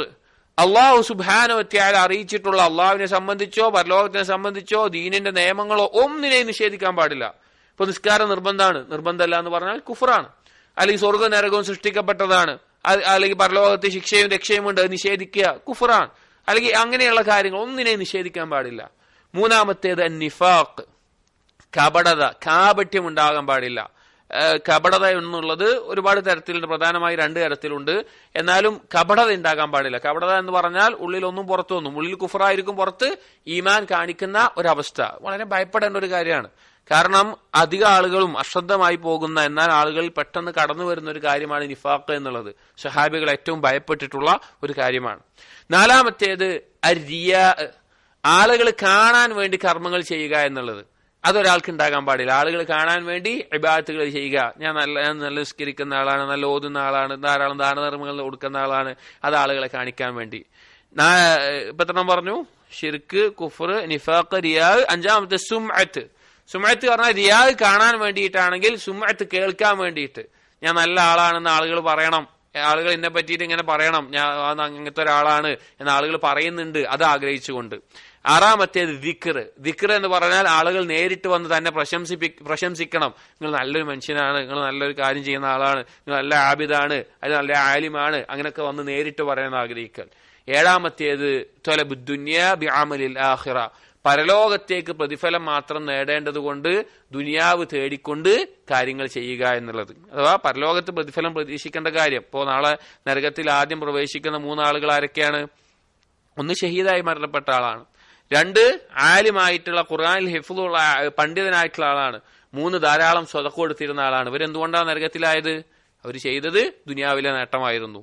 ഷഹീദായി മരിച്ച ആള് ഞാൻ നല്ല ധീരനാണെന്ന് ആളുകൾ പറയണമെന്ന് ആഗ്രഹിച്ചു, അല്ലെങ്കിൽ അത് കിട്ടണമെന്ന് ആഗ്രഹിച്ചു. ഇൽമുള്ള ആളുകൾ ഞാൻ ആലിമാണെന്ന് പറയണം, അത് ആഗ്രഹിച്ചു. അതുപോലെ തന്നെ സ്വതക്ക വിൽക്കുന്ന ആള് ഞാൻ നല്ല ജവാദാണെന്ന് ആളുകൾ പറയണമെന്ന് ആഗ്രഹിച്ചു. ദുനിയാവിന്റെ എന്തെങ്കിലും നേട്ടങ്ങൾ, അത് റിയാന്റെ ഇതിന്റെ അകത്ത് വരുന്നതാണ്, പ്രത്യേകം ഒന്ന് പറഞ്ഞത് മാത്രം.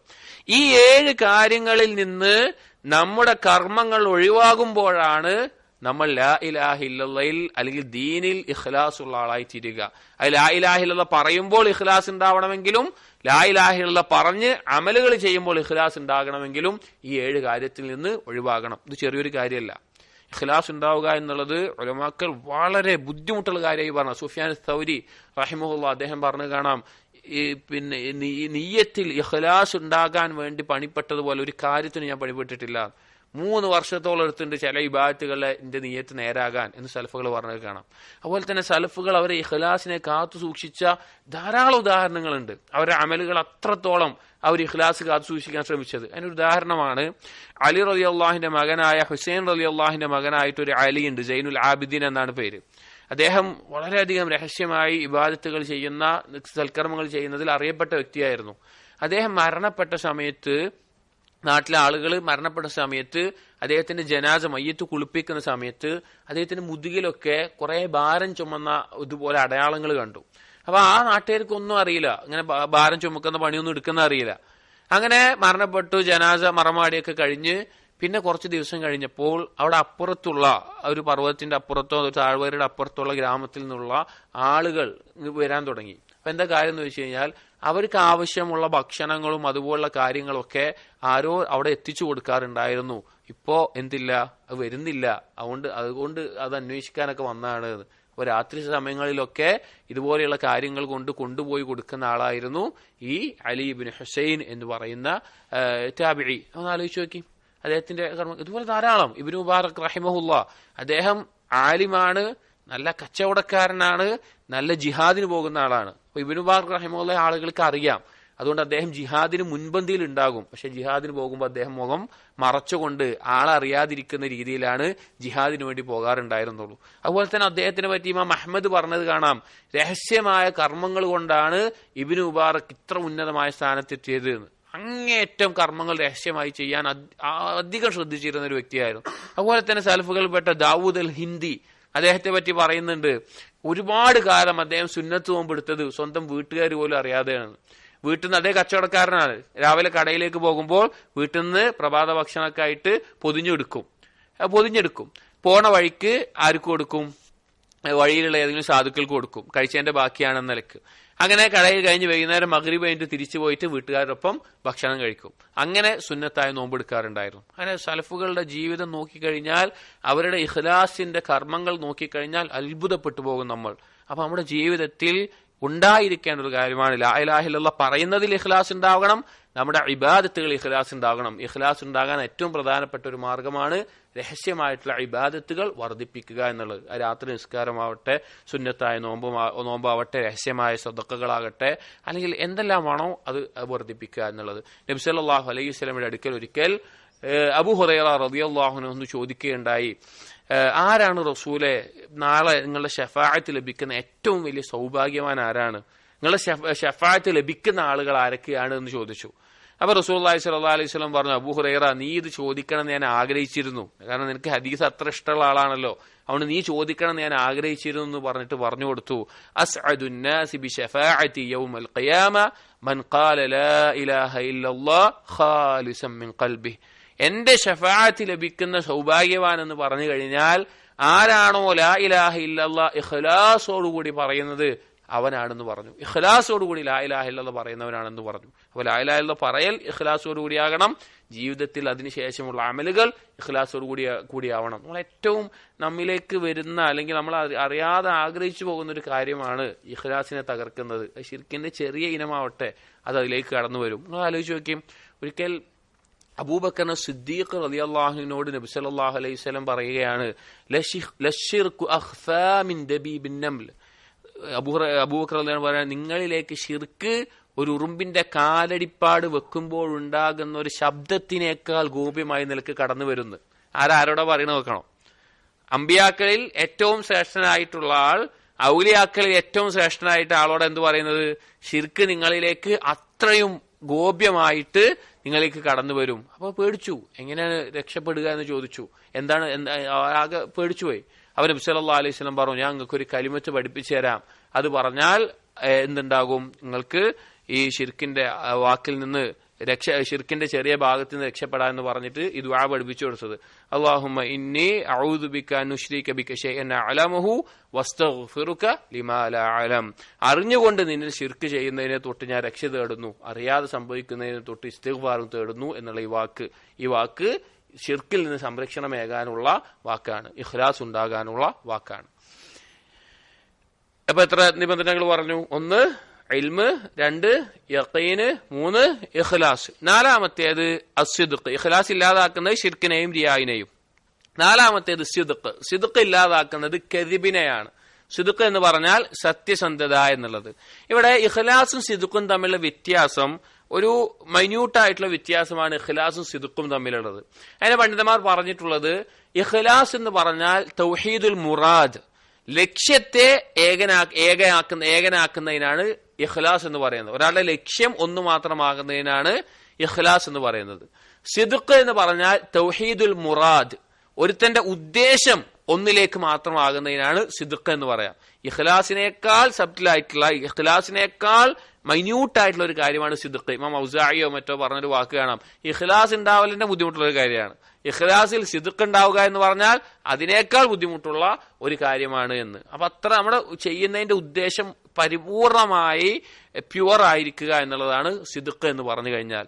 ഇതിൽ നമ്മുടെ ജീവിതത്തിലുള്ള എല്ലാ പരീക്ഷണങ്ങളുടെയും അടിസ്ഥാന ലക്ഷ്യം ഈ സിദ്ഖുള്ളവരെ വേർതിരിക്കാനാണ്. സൂറത്തുൽ അൻകബൂത്തിൽ അല്ലാഹു തആല രണ്ടാമത്തെ ആയത്തിൽ പറയുന്നുണ്ട്, അഹസിബന്നാസ് അയ്യുത്രകു അയ്യഖൂലു ആമന്നാ വഹും ലാ യുഫ്തനൂൻ. ജനങ്ങൾ വിചാരിച്ചു പോയിട്ടുണ്ടോ ലാ ഇലാഹ ഇല്ലല്ലാഹ് അല്ലെങ്കിൽ ഈമാൻ ഉള്ളവരാണ് എന്ന് പറഞ്ഞതിന്റെ പേരിൽ അവരെ വിട്ടേക്കുമെന്ന്. വലഖദ് ഫതന്നല്ലദീന മിൻ ഖബ്ലിഹിം ഫലയഅലമന്നല്ലാഹു അല്ലദീന സദഖൂ വലയഅലമന്നൽ കാദിബീൻ. അവരുടെ മുമ്പുണ്ടായിരുന്ന എല്ലാവരെയും നാം പരീക്ഷിച്ചിട്ടുണ്ട്. അതിൽ സിദ്ഖുള്ളവരെ വേർതിരിച്ചറിഞ്ഞിട്ടുണ്ട്, കദിബുള്ളവരെ വേർതിരിച്ചറിഞ്ഞിട്ടുണ്ട്. ലാ ഇലാഹ ഇല്ലല്ലാഹ് പറഞ്ഞ ഒരാൾക്ക് ജീവിതത്തിൽ വരുന്ന ഒരു പരീക്ഷണം എന്ന് പറഞ്ഞാൽ ഓരോ നിമിഷവും നമ്മൾ പറഞ്ഞത് സിദ്ഖോടുകൂടിയാണോ കദിബോടുകൂടിയാണോ എന്ന് വേർതിരിക്കാൻ വേണ്ടിയിട്ടാണ്. നമ്മൾ ഗൗരവത്തിൽ മനസ്സിലാക്കണം. കൂനു മഅസ്സാദിഖീൻ എന്ന് അല്ലാഹു പറഞ്ഞിട്ടുണ്ടെങ്കിൽ സിദ്ഖ് ഗൗരവത്തിലുള്ള ഒരു വിഷയമാണ്. നമുക്ക് ഉണ്ടോ ഇല്ലേ എന്നുള്ളത് നമ്മൾ പരിശോധിച്ചുകൊണ്ടേയിരിക്കേണ്ട ഒരു കാര്യമാണ്. നോക്കൂ, സഹാബികളുടെ ചരിത്രത്തിൽ അവർ അവരുടെ സിദ്ഖ് തെളിയിച്ച ധാരാളം സംഭവങ്ങൾ കാണാം. അത് സ്വഹീഹ് ബുഖാരിയിലെല്ലാം ഉദ്ധരിച്ചിട്ടുള്ള ഒരു ഹദീസ്, അനസ് ഇബ്നു മാലിക് റളിയല്ലാഹു അൻഹു ഉദ്ധരിച്ചിട്ടുള്ള ഒരു ഹദീസാണ്. ഈ സിദ്ഖിന്റെ ബാബില് നിർബന്ധമായും കേട്ടിരിക്കേണ്ട രണ്ട് പ്രധാനപ്പെട്ട സംഭവം ഉണ്ട്. അതിലൊന്നാണിത്. അനസ് ഇബ്നു മാലിക് റളിയല്ലാഹു അൻഹു പറയുന്നുണ്ട്, എന്റെ ഉപ്പാന്റെ സഹോദരനുണ്ട്, അനസ് ഇബ്നു നദർ എന്നാണ് പേര്. അനസ് ഇബ്നു നദർ എന്റെ ഉപ്പാന്റെ സഹോദരൻ. അനസ് ഇബ്നു നദറിന് ബദർ യുദ്ധത്തിൽ പങ്കെടുക്കാൻ സാധിച്ചില്ല. ബദർ യുദ്ധം നടക്കുന്ന സമയത്ത് എല്ലാ സ്വഹാബികളും വിളിച്ചറിയിച്ചുകൊണ്ടല്ല ബദർ യുദ്ധത്തിന് പോകുന്നത്. ഉണ്ടായിരുന്ന കുറച്ച് ആളുകൾ കൂട്ടി അങ്ങോട്ട് പോയതാണ്. അതുകൊണ്ട് തന്നെ യുദ്ധത്തിനാണ് എന്നൊന്നും അങ്ങനെ ലക്ഷ്യമൊന്നും ഉണ്ടായിരുന്നില്ല. അപ്പോൾ ചില കാരണങ്ങളാൽ പോകാൻ സാധിച്ചില്ല. പിന്നീട് ബദറിൽ പങ്കെടുത്ത ആളുകൾക്കുള്ള ഫضലും മറ്റും കേട്ട സമയത്ത് അനസ് ബിൻ നദർ റളിയല്ലാഹു അൻഹുവിന് ഭയങ്കര വിഷമമായി, പങ്കെടുക്കാൻ പറ്റിയില്ലല്ലോ. അങ്ങനെ നബി സല്ലല്ലാഹു അലൈഹി വസല്ലം അടുക്കൽ വന്നിട്ട് അനസ് ബിൻ നദർ റളിയല്ലാഹു അൻഹു പറഞ്ഞു, ഒരു തവണ കൂടി റസൂലെ നിങ്ങളുടെ ഒപ്പം എന്തെങ്കിലും ഒരു അവസരം എനിക്ക് കിട്ടിയാ ഞാൻ കാണിച്ചു തരും ഞാൻ എന്താ ചെയ്യാന്ന് പറഞ്ഞു. അള്ളാഹുവിനോട് റസൂലുള്ളാഹിന്റെ മുമ്പിൽ വെച്ച് പറഞ്ഞു, ഞാൻ കാണിച്ചു തരും അള്ളാഹ് ഞാൻ എന്താ ചെയ്യുന്നത് എന്ന് പറഞ്ഞു. അങ്ങനെ പിന്നെയാണ് കുറച്ച് കഴിഞ്ഞപ്പോൾ ഉഹദ് യുദ്ധത്തിന് വേണ്ടി പോകുന്നത്. ഉഹദ് യുദ്ധത്തിന് പോകുന്ന സമയത്ത് ആദ്യ സമയത്ത് മുസ്ലിമീങ്ങൾ ജയിച്ചു. പിന്നെ പെട്ടെന്നുണ്ടായ അക്രമത്തിൽ ഛിന്ന ഭിന്നമായിട്ട് ഓടി. ആ സമയത്ത് അനസ് ബിൻ നദർ റളിയല്ലാഹു അൻഹു ശത്രുക്കളുടെ ഇടയിലേക്ക് അങ്ങോട്ട് ഓടുകയാണ്. മുസ്ലിങ്ങൾ ഇവിടുന്ന് ഛിന്ന ഭിന്നമരായി ഓടുകയാണ്, ശത്രുക്കൾ ഒരുമിച്ച് വരികയാണ്. അതിൽ ഒരാൾ ശത്രുക്കളുടെ ഇടയിലേക്ക് അങ്ങോട്ട് യുദ്ധം ചെയ്തോടുകയാണ്. അപ്പൊ സഅദ് ബിൻ ഉബാദ റളിയല്ലാഹു അൻഹു കണ്ടപ്പോൾ ചോദിച്ചു, എങ്ങട്ടാ പോകുന്നത്, എങ്ങട്ടാ ഓടി പോകുന്നത് ചോദിച്ചു. അപ്പോ അനസ് ബിൻ നദർ റളിയല്ലാഹു അൻഹു പറഞ്ഞൊരു വാക്കാണ്, ഇന്നി ലഅജിദു റീഹൽ ജന്ന ദൂന ഉഹദ്. എനിക്കതാ സ്വർഗത്തിന്റെ ഗന്ധം അടിക്കുന്നുണ്ട് ഉഹദിന്റെ താഴെ, ഞാൻ അതുകൊണ്ട് പോവാണെന്ന് പറഞ്ഞു. അങ്ങനെ യുദ്ധം കഴിഞ്ഞ് ശരീരമൊക്കെ എടുത്ത് നോക്കുന്ന സമയത്ത് ഒരു ശരീരം ആരെന്ന് മനസ്സിലാവണില്ല. 80 ചില്ലാനം വെട്ടും അമ്പുകൊണ്ടുള്ള കുത്തും അങ്ങനെയൊക്കെ സംഭവിച്ചിട്ട് ആരെയും മനസ്സിലാവില്ല. പുരുഷന്മാരൊക്കെ നോക്കിയത് ആരാ മനസ്സിലാവണില്ല, അത്രയും വികൃതമായിട്ടുണ്ട്. അവസാനം സ്ത്രീകൾ അവരുടെ ഭർത്താവോ ഉപ്പയോ മകനോ സഹോദരൻ ആരോ നോക്കിയാൽ സ്ത്രീകളെ വിട്ടു. ആ സ്ത്രീകളെ നോക്കുന്ന സമയത്ത് ഫാത്തിമ എന്നാണ് പേരെന്ന് ഓർമ്മ, ഫാത്തിമ ബിൻത് നദർ വന്നിട്ട് പറഞ്ഞു, ഒരു അടയാളം കണ്ടപ്പോൾ പറഞ്ഞു, ഇതിന്റെ സഹോദരൻ അനസ് ബിൻ നദറാണെന്ന് പറഞ്ഞു. എന്നിട്ട് അനസ് ബിൻ മാലിക് റളിയല്ലാഹു അൻഹു പറയാണ്, അന്ന് അവിടെ മരണപ്പെട്ട ആളുകളുടെ ഷഹീദായവരുടെ വിഷയത്തിലാണ് സൂറത്തുൽ അഹ്സാബിലെ ഈ ആയത്ത് ഇറങ്ങിയത് എന്നാണ് ഞങ്ങൾ വിശ്വസിക്കുന്നത്. പറഞ്ഞിട്ട് പറഞ്ഞു, മിനൽ മുഅ്മിനീന റിജാലുൻ സ്വദഖൂ മാ ആഹദുല്ലാഹ അലൈഹി. മുഅ്മിനീങ്ങളിൽ ചില ആളുകളുണ്ട്, അവർ അള്ളാഹുവിനോട് ചെയ്തിട്ടുള്ള കരാറിൽ സിദ്ഖ് കാണിക്കുന്ന ആളുകളാണ്. ആ ആളുകൾ അവരതാ ചിലർ അവരുടെ കരാർ പൂർത്തീകരിച്ചു എന്നിറങ്ങിയ ആയത്ത് ഇവരുടെ മേലെ ഇറങ്ങിയതാണ് എന്ന് അനസ് ബിൻ മാലിക് റളിയല്ലാഹു അൻഹു പറയാൻ. അപ്പൊ നമ്മൾ ആലോചിക്കേണ്ടത്, നമ്മൾ ലാ ഇലാഹ ഇല്ലല്ലാഹ് പറയുമ്പോൾ നമുക്കൊരു വിശ്വാസമുണ്ട്. ആ വിശ്വാസം തെളിയിച്ചു കൊടുക്കണം. അത് ചിലപ്പോ രോഗമായി വരുന്ന പരീക്ഷണമാകാം, ദാരിദ്ര്യമായി വരുന്ന പരീക്ഷണമാകാം, ഹലാലും ഹറാമും വേർതിരിച്ച് തെരഞ്ഞെടുക്കേണ്ട പരീക്ഷണമാകാം. ഏത് സന്ദർഭത്തിലും അതിൽ സിദ്ഖുണ്ടോ എന്ന് കാണിക്കാൻ വേണ്ടിയിട്ടില്ല. പറഞ്ഞ ലാ ഇലാഹ ഇല്ലല്ലാഹ് ആണല്ലോ, അതിൽ സിദ്ഖുണ്ടോ എന്ന് അറിയാനാ. മറ്റൊരു ഹദീസ് കാണാം. ഒരിക്കൽ ഒരു അറാബി നബി സല്ലല്ലാഹു അലൈഹി വസല്ലം അടുക്കൽ വന്നു. അറാബികൾ ഹിജ്റ 2 തരത്തിലുണ്ട്. ഒന്ന് മക്കയിൽ നിന്ന് മദീനയിലേക്ക് അല്ലെങ്കിൽ കുഫറിന്റെ നാട്ടിൽ നിന്ന് ഇസ്ലാമിന്റെ നാട്ടിലേക്ക് പോകുന്ന ഹിജ്റ. രണ്ടാമത്തെ ഹിജ്റ എന്ന് പറഞ്ഞാൽ അറാബികൾ അവരുടെ ഗോത്രവും നാടും വിട്ട് പട്ടണത്തിലേക്ക് വരുന്ന ഹിജ്റ ഉണ്ട്. അവർക്കും തിരിച്ചു പോകാൻ പാടില്ല. ഹിജ്റ ചെയ്ത് വന്നാൽ പിന്നെ തിരിച്ചു പോകാൻ പാടില്ല. അങ്ങനെ നബി സല്ലല്ലാഹു അലൈഹി വസല്ലം അടുക്കലേക്ക് ഒരു അറാബി വന്നിട്ട് പറഞ്ഞു, റസൂലെ ഞാൻ നിങ്ങളിലേക്ക് ഹിജ്റ ചെയ്ത് വന്നാണ്, ഇസ്ലാം സ്വീകരിച്ചു എന്ന് പറഞ്ഞു. അങ്ങനെ കുറച്ച് കഴിഞ്ഞപ്പോൾ ഒരു യുദ്ധം ഉണ്ടായി. അപ്പൊ യുദ്ധം ഉണ്ടായ സന്ദർഭത്തിൽ ഈ അറാബിക്ക് പിന്നെ യുദ്ധത്തിൽ കാര്യമായി മുന്നിലൊന്നും കൊടുത്തില്ല. അവിടെയുള്ള ആടുകളെ മേക്കാനോ അല്ലെങ്കിൽ ഒട്ടകത്തിനെ നോക്കാനോ ഒക്കെ ആയിട്ടുള്ള ജോലിയാണ് കൊടുത്തത്. അങ്ങനെ യുദ്ധം കഴിഞ്ഞപ്പോ ഗനീമത്ത് സ്വത്ത് വീതിച്ചു. ആ വീതിക്കുന്ന സമയത്ത് ഒരു ഒട്ടകത്തിനെയോ മറ്റോ, പല വിഭാഗത്തിൽ കാണാം, ഗനീമത്ത് സ്വത്തിൽ നിന്ന് ഓരോ ഓഹരിയോ ഒരു ഒട്ടകത്തിനെയോ മറ്റോ ഈ അറാബിക്ക് വേണ്ടി നബി സല്ലല്ലാഹു അലൈഹി വസല്ലം മാറ്റി വെച്ചു. സഹാബികൾ പറഞ്ഞു അവൻ ഒട്ടകത്തെ മേക്കാൻ പോയിരിക്കുകയാണെന്നൊക്കെ പറഞ്ഞു. അങ്ങനെ അയാൾ ആ അറാബി തിരിച്ചു വന്നപ്പോ സഹാബികൾ കൊടുത്തു, ഇത് റസൂലുള്ളാഹി തരാൻ പറഞ്ഞു. അപ്പൊ ഈ അറാബി ചോദിച്ചു റസൂലുള്ളാഹി എന്നാണ് പറഞ്ഞപ്പോ അതും പിടിച്ചിട്ട് റസൂലുള്ളാഹിന്റെ അടുത്തേക്ക് പോയി. എന്നിട്ട് പറഞ്ഞു മാഹുവ റസൂൽ ഇതെന്താ കാര്യം ചോദിച്ചു. അപ്പൊ റസൂലുള്ളാഹി സ്വല്ലല്ലാഹു അലൈഹി വസല്ലം പറഞ്ഞു എനിക്ക് ഗനീമത്ത് വീതിച്ച് എന്നാണ് പറഞ്ഞു. അപ്പോ ആ അറാബി നബി സല്ലല്ലാഹു അലൈഹി വസല്ലം തിരിച്ചു പറഞ്ഞു, ഇതിനു വേണ്ടിയിട്ടല്ല റസൂലെ ഞാൻ ഇസ്ലാം സ്വീകരിച്ചത്, ഇതിനു വേണ്ടിയിട്ടല്ല നിങ്ങളെ ഞാൻ പിൻപറ്റിയത്. എന്നിട്ട് കഴുത്തിൽ കൈ വെച്ചിട്ട് പറഞ്ഞു, ഇതാ ഇവിടെ അമ്പ് തറച്ചിട്ട് എനിക്ക് സ്വർഗത്തിൽ പ്രവേശിക്കണം, അതിന് വേണ്ടിയിട്ടാണെന്ന് പറഞ്ഞു. ഇവിടെ വിരൽ വെച്ചാണ് ഇതിൽ അമ്പ് തറച്ചിട്ട് എനിക്ക് സ്വർഗത്തിൽ പ്രവേശിക്കണം, അതിന് വേണ്ടിയിട്ട് ഞാൻ ഇസ്ലാം സ്വീകരിച്ചെന്ന് പറഞ്ഞു. നമ്മൾ വാക്ക് ആലോചിക്കണം.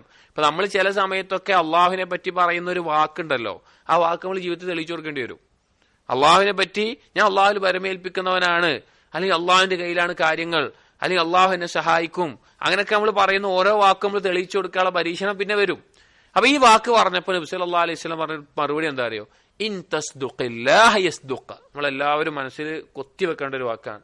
നീ അള്ളാഹുവിനോട് സിദ്ഖ് കാണിച്ചാൽ അള്ളാഹു നിന്നോടും സിദ്ഖ് കാണിക്കും. നീ പറഞ്ഞ സത്യസന്ധമാണെങ്കിൽ അള്ളാഹു നിന്നോട് അതുപോലെ ആയിരിക്കും എന്ന് പറഞ്ഞു. അങ്ങനെ കുറച്ച് കഴിഞ്ഞ് അടുത്തൊരു യുദ്ധം കഴിഞ്ഞിട്ട് കുറെ സഹാബികൾ ഷഹീദായിട്ട് ഒരു ശരീരം ഇങ്ങനെ എടുത്തുകൊണ്ടുവരുന്നുണ്ട്. അപ്പൊ നബി സല്ലല്ലാഹു അലൈഹി വസല്ലം ഇങ്ങനെ നോക്കി. അപ്പൊ ആ ശരീരത്തിന്റെ അവസ്ഥ എന്ന് പറഞ്ഞാൽ കഴുത്തിൽ ഇവിടെ അമ്പ് ഇറച്ച. അപ്പൊ നബി സല്ലല്ലാഹു അലൈഹി വസല്ലം ചോദിച്ചു, അഹുവ ഇതവനാണോ ചോദിച്ചു. അപ്പൊ സഹാബികൾ പറഞ്ഞു അതേന്ന് പറഞ്ഞു. അപ്പൊ നബി സല്ലല്ലാഹു അലൈഹി വസല്ലം പറഞ്ഞു, സദഖല്ലാഹ് വസദഖ. അവൻ അള്ളാഹുവിനോട് സിദ്ഖ് കാണിച്ചു, അള്ളാഹു അവനോടും സിദ്ഖ് കാണിച്ചു.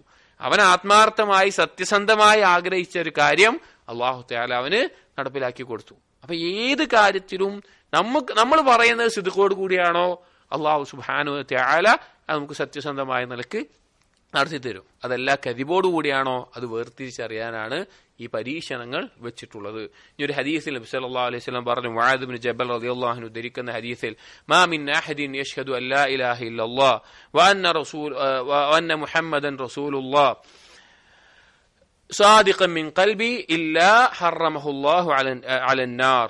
ആരെങ്കിലും ലാ ഇലാഹ ഇല്ലല്ലാഹിലും മുഹമ്മദ് റസൂലുള്ളാഹിലും ഷഹാദത്ത് ചെയ്യുകയാണ് സിദ്ഖോടുകൂടി, അവന്റെ മേലെ നരകം ഹറാമായിരിക്കും, അവൻ നരകത്തിൽ പ്രവേശിക്കില്ല. അപ്പൊ സിദ്ഖ് വളരെ പ്രധാനപ്പെട്ട കാര്യമാണ്. ഇനി ഇഖ്ലാസും സിദ്ഖും എന്ന് പറഞ്ഞാൽ ഈ രണ്ട് കാര്യങ്ങളാണ് തൗഹീദിന്റെ സ്തംഭങ്ങൾ, തൗഹീദിന്റെ അർക്കാനുകൾ എന്ന് പറഞ്ഞാൽ ഇഖ്ലാസും സിദ്ഖുമാണ്. ഇബ്നുൽ ഖയ്യിം റഹിമഹുല്ലാഹ് അദ്ദേഹത്തിന്റെ നൂനിയ എന്നുള്ള കവിതയിൽ പറയുന്നുണ്ട്, അസ്സിദ്ഖു വൽ ഇഖ്ലാസു റുക്നാ ദാലിക തൗഹീദ് കർറുക്നൈനി ലിൽ ബുന്യാൻ. സിദ്ഖും ഇഖ്ലാസുമാണ് തൗഹീദിന്റെ രണ്ട് സ്തംഭങ്ങൾ, ഒരു കെട്ടിടത്തിന്റെ രണ്ട് തൂണ് പോലെ. അത് ജീവിതത്തിൽ എപ്പോഴും നമ്മൾ പരിശോധിക്കേണ്ട കാര്യമാണ്. അപ്പൊ എത്ര പറഞ്ഞു? ഷർത്തുകൾ പറഞ്ഞു. ഒന്ന് ഇൽമ്, രണ്ട് യഖീന്. ഈ ഷർത്തുകളെങ്കിലും കാണാൻ പഠിക്കണം. ദലീലുകളൊന്നും കാണാൻ പഠിച്ചില്ലെങ്കിലും ഇത് എപ്പോ ചോദിച്ചാലും പറയുന്ന രീതിയിൽ പഠിക്കണം, ജീവിതത്തിൽ ഉണ്ടാവുകയും വേണം. ഒന്ന് ഇൽമ്, രണ്ട് യഖീന്, മൂന്ന് ഇഖ്ലാസ്, നാല് സിദ്ഖ്. അഞ്ചാമത്തേത് അൽ മഹബ്ബ, ഇഷ്ടം ഉണ്ടായിരിക്കണം. ലാ ഇലാഹ ഇല്ലല്ലാഹയോടുള്ള ഇഷ്ടം ഉണ്ടായിരിക്കണം. ലാ ഇലാഹ ഇല്ലല്ലാഹ് നിർബന്ധമാക്കുന്ന എന്തെല്ലാം കാര്യങ്ങളുണ്ടോ അതിനോടുള്ള ഇഷ്ടം ഉണ്ടായിരിക്കണം. എന്താണ്? അള്ളാഹുവിനോട് ഇഷ്ടം ഉണ്ടായിരിക്കണം, അള്ളാഹുവിന്റെ റസൂലിനോട് ഇഷ്ടം ഉണ്ടായിരിക്കണം, അള്ളാഹുവിന്റെ ഔലിയാക്കളോട് ഇഷ്ടം ഉണ്ടായിരിക്കണം, ഖുർആനിനോട് ഇഷ്ടം ഉണ്ടായിരിക്കണം. അങ്ങനെ എന്തെല്ലാം കാര്യങ്ങളുണ്ടോ അതിനോടൊക്കെ ഇഷ്ടം ഉണ്ടായിരിക്കണം. ലാ ഇലാഹ ഇല്ലല്ലാഹയിൽ അതിനോട് ഇഷ്ടം, അള്ളാഹുവിനോട് ഇഷ്ടം, അതുമായി ബന്ധപ്പെട്ട എല്ലാ ഇഷ്ടങ്ങളും ഉണ്ടായിരിക്കണം.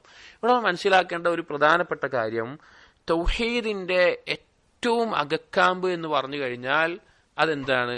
അത് അള്ളാഹുവിനോടുള്ള ഹുബ്ബാണ്. തൗഹീദിന്റെ അകക്കാമ്പ് എന്ന് പറഞ്ഞാൽ അത് അള്ളാഹുവിനോടുള്ള ഹുബ്ബാണ്. കാരണം മനുഷ്യൻ ഏതൊരു പ്രവർത്തനം ചെയ്യുന്നുണ്ടെങ്കിലും അതിനുള്ള കാരണം ഹുബ്ബാണ് എന്നാണ്. മനുഷ്യൻ എന്തൊരു കാര്യം ചെയ്യുന്നുണ്ടെങ്കിലും അതിനുള്ള കാരണം, അവന്റെ ശരീര ചലനാവസ്ഥയിലേക്ക് എന്തിലേക്ക് പോകുന്നുണ്ടെങ്കിലും അതിന്റെ കാരണം ഹുബ്ബാണ്. എന്തെങ്കിലും ഒരു കാര്യത്തിനോടുള്ള ഇഷ്ടമായിരിക്കും. അതുകൊണ്ട് തന്നെ ഇബാദത്തിന്റെ കാമ്പ് എന്ന് പറഞ്ഞാൽ ഹുബ്ബാണ്. എന്താണ് ഇബാദത്തിന്റെ അർത്ഥം? എന്താണ് ഇബാദത്ത് എന്ന് പറഞ്ഞാൽ? ഇബാദത്ത് എന്ന് പറഞ്ഞു കഴിഞ്ഞാൽ ഇബാദത്തുർ റഹ്മാനി ഗായത്തു ഹുബ്ബിഹി വദുല്ലി ആബിദിഹി ഹുമാ ഖുതുബാനി. ഇബ്നുൽ ഖയ്യിം തന്നെ നൂനിയയിൽ പറഞ്ഞിട്ടുള്ളതാണ്. ഇബാദത്തുർ റഹ്മാൻ, റഹ്മാനായ അള്ളാഹുവിനെ ഇബാദത്ത് ചെയ്യുക എന്ന് പറഞ്ഞു കഴിഞ്ഞാൽ അള്ളാഹുവിനോടുള്ള അങ്ങേയറ്റത്തെ ഇഷ്ടം. ഹുബ്ബു ആബിദിഹി ഇബാദത്തുർ റഹ്മാനി ഗായത്തു ഹുബ്ബിഹി വദുല്ലി ആബിദിഹി, അങ്ങേയറ്റത്തെ ഇഷ്ടമുണ്ടാവുക, അതുപോലെ അങ്ങേയറ്റത്തെ താഴ്മ കാണിക്കുക. ഹുമാ ഖുതുബാനി, അതാണ് ഇബാദത്തിന്റെ അടിസ്ഥാനങ്ങൾ. ഇഷ്ടത്തോടു കൂടി താഴ്മ കാണിക്കുന്നതിനാണ്. അതിലേറ്റവും അടിസ്ഥാനം ഇഷ്ടമാണ്. കാരണം അതിനുള്ള തെളിവ് പറഞ്ഞുതരാം. അപ്പൊ ഖുർആനിൽ അല്ലാഹു സുബ്ഹാനഹു വ തആല പറയുന്നുണ്ട്, വമിനൻ നാസ് മൻ യത്തഖിദു മിൻ ദൂനില്ലാഹി അൻദാദ യുഹിബ്ബൂനഹും കഹുബ്ബില്ലാഹ്. ജനങ്ങളിൽ ചില ആളുകളുണ്ട്, അവർ അള്ളാഹുവിന് പുറമെ പകരക്കാരെ സ്വീകരിക്കുന്നു, എന്നിട്ട് അവർ അള്ളാഹുവിനെ ഇഷ്ടപ്പെടുന്നത് പോലെ ആ ഇലാഹുകളെ ഇഷ്ടപ്പെടുകയും ചെയ്യുന്നു. എന്നിട്ട് പറഞ്ഞു, അല്ലദീന ആമനു അശദ്ദു ഹുബ്ബൻ ലില്ലാഹ്, മുഅ്മിനീങ്ങൾ അള്ളാഹുവിനോട് ഏറ്റവും ശക്തമായ ഇഷ്ടമുള്ളവരാണ്. അല്ല, അവർക്ക് മുശ്രിക്കുകളോടുള്ളതിനേക്കാൾ ശക്തമായ ഇഷ്ടം മുഅ്മിനീങ്ങൾക്ക് അള്ളാഹുവിനോടുണ്ടാകും. ഇവിടെ ശിർക്കിനെ പറ്റി പറയാണ്. ആ ശിർക്കിനെ പറ്റി പറയുമ്പോൾ എന്തിനേറ്റാ ബന്ധിപ്പിച്ചത്?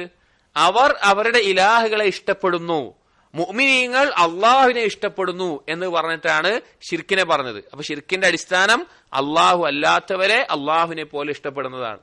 ഇനി തൗഹീദിന്റെ അടിസ്ഥാനം അള്ളാഹുവിനോടുള്ള ഇഷ്ടമാണെന്ന് പറയാനോ? അള്ളാഹു സുബ്ഹാനഹു വ തആല പറഞ്ഞു, മയ്യർതദ്ദ മിൻകും അൻ ദീനിഹി ഫസൗഫ യഅതില്ലാഹു ബിഖൗമിൻ യുഹിബ്ബുഹും വയുഹിബ്ബൂനഹു. നിങ്ങളെങ്ങാനും ദീനിൽ നിന്ന് തെറ്റിപ്പോയി കഴിഞ്ഞാൽ അള്ളാഹു തആല പുതിയൊരു സമൂഹത്തെ കൊണ്ടുവരും. അവരുടെ ഒന്നാമത്തെ വിശേഷണം പറഞ്ഞാൽ എന്താ അറിയോ? അവരെ അള്ളാഹു ഇഷ്ടപ്പെടും, അവർ അള്ളാഹുവിനെയും ഇഷ്ടപ്പെടും. അഥവാ തൗഹീദിന്റെ അടിസ്ഥാനം എന്ന് പറഞ്ഞാൽ അള്ളാഹുവിനോടുള്ള ഹുബ്ബാണ്. മറ്റെന്തിനേക്കാളും എനിക്ക് അള്ളാഹുവിനോടാണ് ഹുബ്ബ്. അതെന്റെ സമ്പത്തിനേക്കാളും, എന്റെ ഭാര്യയെക്കാളും, എന്റെ മക്കളെക്കാളും, എന്റെ മാതാപിതാക്കളെക്കാളും, സ്വന്തം ജീവനേക്കാളും എനിക്കിഷ്ടം അള്ളാഹുവിനെയാണ് എന്ന് തെളിയിക്കണം. അതാണ് ഈ തൗഹീദിന്റെ ഇബാദത്തിന്റെ പൂർത്തീകരണം. അതാണ് ഒരാൾ ഷഹീദായി മരിക്കുക എന്ന് പറഞ്ഞാൽ എന്താ? അവന് സ്വന്തം ജീവനേക്കാൾ അള്ളാഹുവിന് ഇഷ്ടം തെളിയിച്ചു കൊടുക്കുകയാണ്. ഒരാൾ സ്വതക്ക് കൊടുക്കുമ്പോ എന്താ? ഈ സമ്പത്തിനേക്കാൾ എനിക്കിഷ്ടം അള്ളാഹുവിനോടാണെന്ന് പറയാൻ. നിസ്കാരത്തിന് പള്ളിയിൽ ഭാര്യയും കുട്ടികളും ഇരിക്കുമ്പോ പള്ളിയിൽ പോകണം എന്താ? എനിക്ക് അതിനേക്കാൾ ഇഷ്ടം അള്ളാഹുവിനെ തെളിയിക്കലാണ്. എല്ലാം അല്ലാഹു ലാ ഇലാഹ ഇല്ലല്ലാഹ് പറഞ്ഞു കഴിഞ്ഞാൽ ആ ഇഷ്ടത്തെ തെളിയിച്ചു കൊടുക്കലാണ്. അതുകൊണ്ട് തന്നെ വളരെ ഗൗരവത്തിൽ എടുക്കേണ്ട കാര്യമാണ്. ഒരു ഹദീസിൽ കാണാം, സലാസുൻ മൻ കുന്ന വജദ ഫീഹി ഹലാവത്തുൽ ഈമാൻ. 3 കാര്യങ്ങൾ ആരിലാണോ ഉള്ളത് അവൻ ഈമാനിന്റെ മാധുര്യം കണ്ടെത്തും. ആ 3 കാര്യങ്ങൾ എന്താ പറഞ്ഞത്? ഒന്നാമത്തേത് പറഞ്ഞു, അയ്യകൂന അല്ലാഹു വറസൂലുഹു അഹബ്ബ ഇലൈഹി മിമ്മാ സിവാഹുമാ. അവൻ അള്ളാഹും റസൂലും മറ്റെന്തിനേക്കാൾ ഇഷ്ടമുള്ള ആളാണ്. അള്ളാഹുവിനോടും ആ അള്ളാഹുവിനോടുള്ള ഇഷ്ടത്തിന്റെ മേലെ അള്ളാഹുവിന്റെ റസൂലിനോടുമായിരിക്കണം മറ്റെന്തിനേക്കാളും ഇഷ്ടമുണ്ടാകേണ്ടത്. മറ്റെന്തിനേക്കാളും, ആരെ വെച്ചാലും, അപ്പുറത്ത് ആരുണ്ടെങ്കിലും അതിനേക്കാൾ എല്ലാ ഇഷ്ടം അള്ളാഹുവിനോട് റസൂലിനോടായിരിക്കണം. രണ്ടാമത്തേത് യുഹിബ്ബൽ മർഅ ലാ യുഹിബ്ബുഹു ഇല്ലാ ലില്ലാഹ്. അവൻ വേറൊരാളെ ഇഷ്ടപ്പെടുന്നുണ്ടെങ്കിൽ അള്ളാഹുവിന് വേണ്ടി മാത്രമായിരിക്കും, വേറൊരു തരത്തിലുമില്ല. ഇപ്പൊ നമ്മളൊക്കെ ഒരാളെ ഇഷ്ടാവുകയാണ്, അതിന്റെ പേരിൽ മാത്ര. അവന്റെ സൗന്ദര്യം കാരണമല്ല, അവന്റെ സമ്പത്ത് കാരണമല്ല, അവനെ കൊണ്ട് നമുക്കുള്ള നേട്ടം കാരണമല്ല, അവന്റെ ഒരു കഴിവ് കാരണമല്ല, ഒന്നുമല്ല. അള്ളാഹുവിന് ഇഷ്ടമുള്ള ചില ഗുണങ്ങൾ അവനുണ്ട്, അതുകൊണ്ട് മാത്രം അവനോട് എനിക്കിഷ്ടമാണ്. അങ്ങനെ അവൻ സ്നേഹിക്കുള്ളൂ. രണ്ടാമത്തെ ഗുണം. മൂന്നാമത്തേത് പറഞ്ഞത് ഫിൽ കുഫ്രി കമാ യക്റഹു അയ്യഖ്ദിഫ ഫിന്നാർ. നരകത്തിലേക്ക് എറിയുന്നത് പോലെ കുഫറിലേക്ക് മടങ്ങുന്നത് അവൻ വെറുക്കും എന്നുള്ളത്. അപ്പോ ഈ ലാ ഇലാഹ ഇല്ലല്ലാഹ് ഇഷ്ടം, അല്ലെങ്കിൽ അള്ളാഹുമായി ബന്ധപ്പെട്ട ഇഷ്ടം എന്ന് പറഞ്ഞാൽ, ഒന്ന് അള്ളാഹുവിനെ ഇഷ്ടപ്പെടണം, മറ്റെന്തിനേക്കാൾ അള്ളാഹുവിനെ ഇഷ്ടപ്പെടണം. 2 അള്ളാഹു ഇഷ്ടപ്പെട്ടതിനൊക്കെ ഇഷ്ടപ്പെടണം. അതിൽ പെട്ടതാണ് അള്ളാഹുവിന്റെ റസൂലിനെ, റസൂലിന്റെ സഹാബികളെ, അള്ളാഹുവിന്റെ ഔലിയാക്കളെ, അള്ളാഹു പരിശുദ്ധമാക്കിയുള്ള സ്ഥലങ്ങളെ, അള്ളാഹുവിന് ഇഷ്ടമുണ്ടെന്ന് പറഞ്ഞിട്ടുള്ള എല്ലാത്തിനെയും. മൂന്നാമത്തേത് അള്ളാഹുവിന് വേണ്ടി ഇഷ്ടപ്പെടണം. അള്ളാഹുവിന് വേണ്ടി, അള്ളാഹുവിന് ഇഷ്ടമുള്ള കാര്യങ്ങൾ ഒരാളുണ്ട് എന്നുള്ളത് കൊണ്ട് മാത്രം മറ്റൊരാൾ ഇഷ്ടപ്പെടണം. അത് വളരെ ശ്രേഷ്ഠമായിട്ടുള്ള കാര്യം കേട്ടോ. നമ്മൾ പരസ്പരം ഇഷ്ടപ്പെടുന്നത് അള്ളാഹുവിന് വേണ്ടി ആവുക എന്നുള്ളത് വളരെ മഹത്തുള്ള കാര്യമാണ്. ചില ഹദീസുകൾ വന്നിട്ടുണ്ട്, നാളെ അമ്പിയാക്കളും ശുഹദാക്കളും പോലും അസൂയപ്പെടുന്ന, റിബ്തത്ത് തോന്നുന്ന ഒരു പദവിയിൽ അള്ളാഹുവിന് വേണ്ടി പരസ്പരം സ്നേഹിച്ചവരുണ്ടാകുന്നു. അള്ളാഹുവിന് വേണ്ടി ഒരു സഹോദരനെ സ്നേഹിച്ച് അവനെ കാണാൻ വേണ്ടി ഒരു യാത്ര പോകുമ്പോ അതിന്റെ ഇടയിൽ മലക്കിനെ കൊണ്ട് പരീക്ഷിച്ചിട്ട് അവനോട് അറിയിക്കും, നീ അവനെ സ്നേഹിക്കുന്നത് പോലെ അള്ളാഹു നിന്നെ സ്നേഹിക്കുന്നുണ്ട്. വളരെ മൂല്യവത്തായിട്ടുള്ള ഈമാനിന്റെ ഉന്നതമായൊരു അവസ്ഥയാണ് അള്ളാഹുവിന് വേണ്ടി ഇഷ്ടപ്പെടുക എന്നുള്ളത്. ആ ഇഷ്ടം തോന്നിയിട്ടുണ്ടെങ്കിൽ തുറന്നു പറയും വേണം. ഒരാളെ നമുക്ക് അള്ളാഹുവിന് വേണ്ടി ഇഷ്ടപ്പെട്ടു, അള്ളാഹുവിന് ഇഷ്ടമുള്ള ഗുണങ്ങൾ അയാൾക്ക് ഉള്ളതുകൊണ്ട് ഇഷ്ടപ്പെട്ടു, ഇന്നി ഉഹിബ്ബുക ഫില്ലാഹ് എന്ന് പറയണം. അള്ളാഹുവിന് വേണ്ടി ഞാൻ നിന്നെ ഇഷ്ടപ്പെടുന്നു എന്ന് പറയണം. അങ്ങനെ ഒരാൾ പറഞ്ഞു കഴിഞ്ഞാൽ മറുപടി എന്താണ്? അഹബ്ബകല്ലദീ അഹ്ബബ്തനീ ലഹു. ആർക്ക് വേണ്ടിയാണോ നീ എന്നെ ഇഷ്ടപ്പെട്ടത് അവൻ നിന്നെയും ഇഷ്ടപ്പെടട്ടെ, അഥവാ അള്ളാഹു നിന്നെയും ഇഷ്ടപ്പെടട്ടെ എന്ന് മറുപടി പറയണം. നബി സല്ലല്ലാഹു അലൈഹി വസല്ലം സഹാബികൾ ഒരിക്കൽ നിൽക്കുമ്പോൾ ഒരാൾ ഇങ്ങനെ പോയി. അപ്പോൾ സഹാബി പറഞ്ഞു, റസൂലൊക്കെ അവൻ നല്ല ഇഷ്ടമാണ്, അവൻ നല്ല ആളാണ്, നല്ല ഇഷ്ടമാണ് പറഞ്ഞു. അവർ റസൂൽ ചോദിച്ചത് അവൻ അറിയിച്ചിട്ടുണ്ടോ ചോദിച്ചു. ഇല്ല എന്ന് പറഞ്ഞു. ഒന്ന് പോയി അറിയിക്കണം പറഞ്ഞു. പോയി അറിയിക്കണം പറഞ്ഞു. അങ്ങനെ ഈ വാക്ക് പറഞ്ഞു.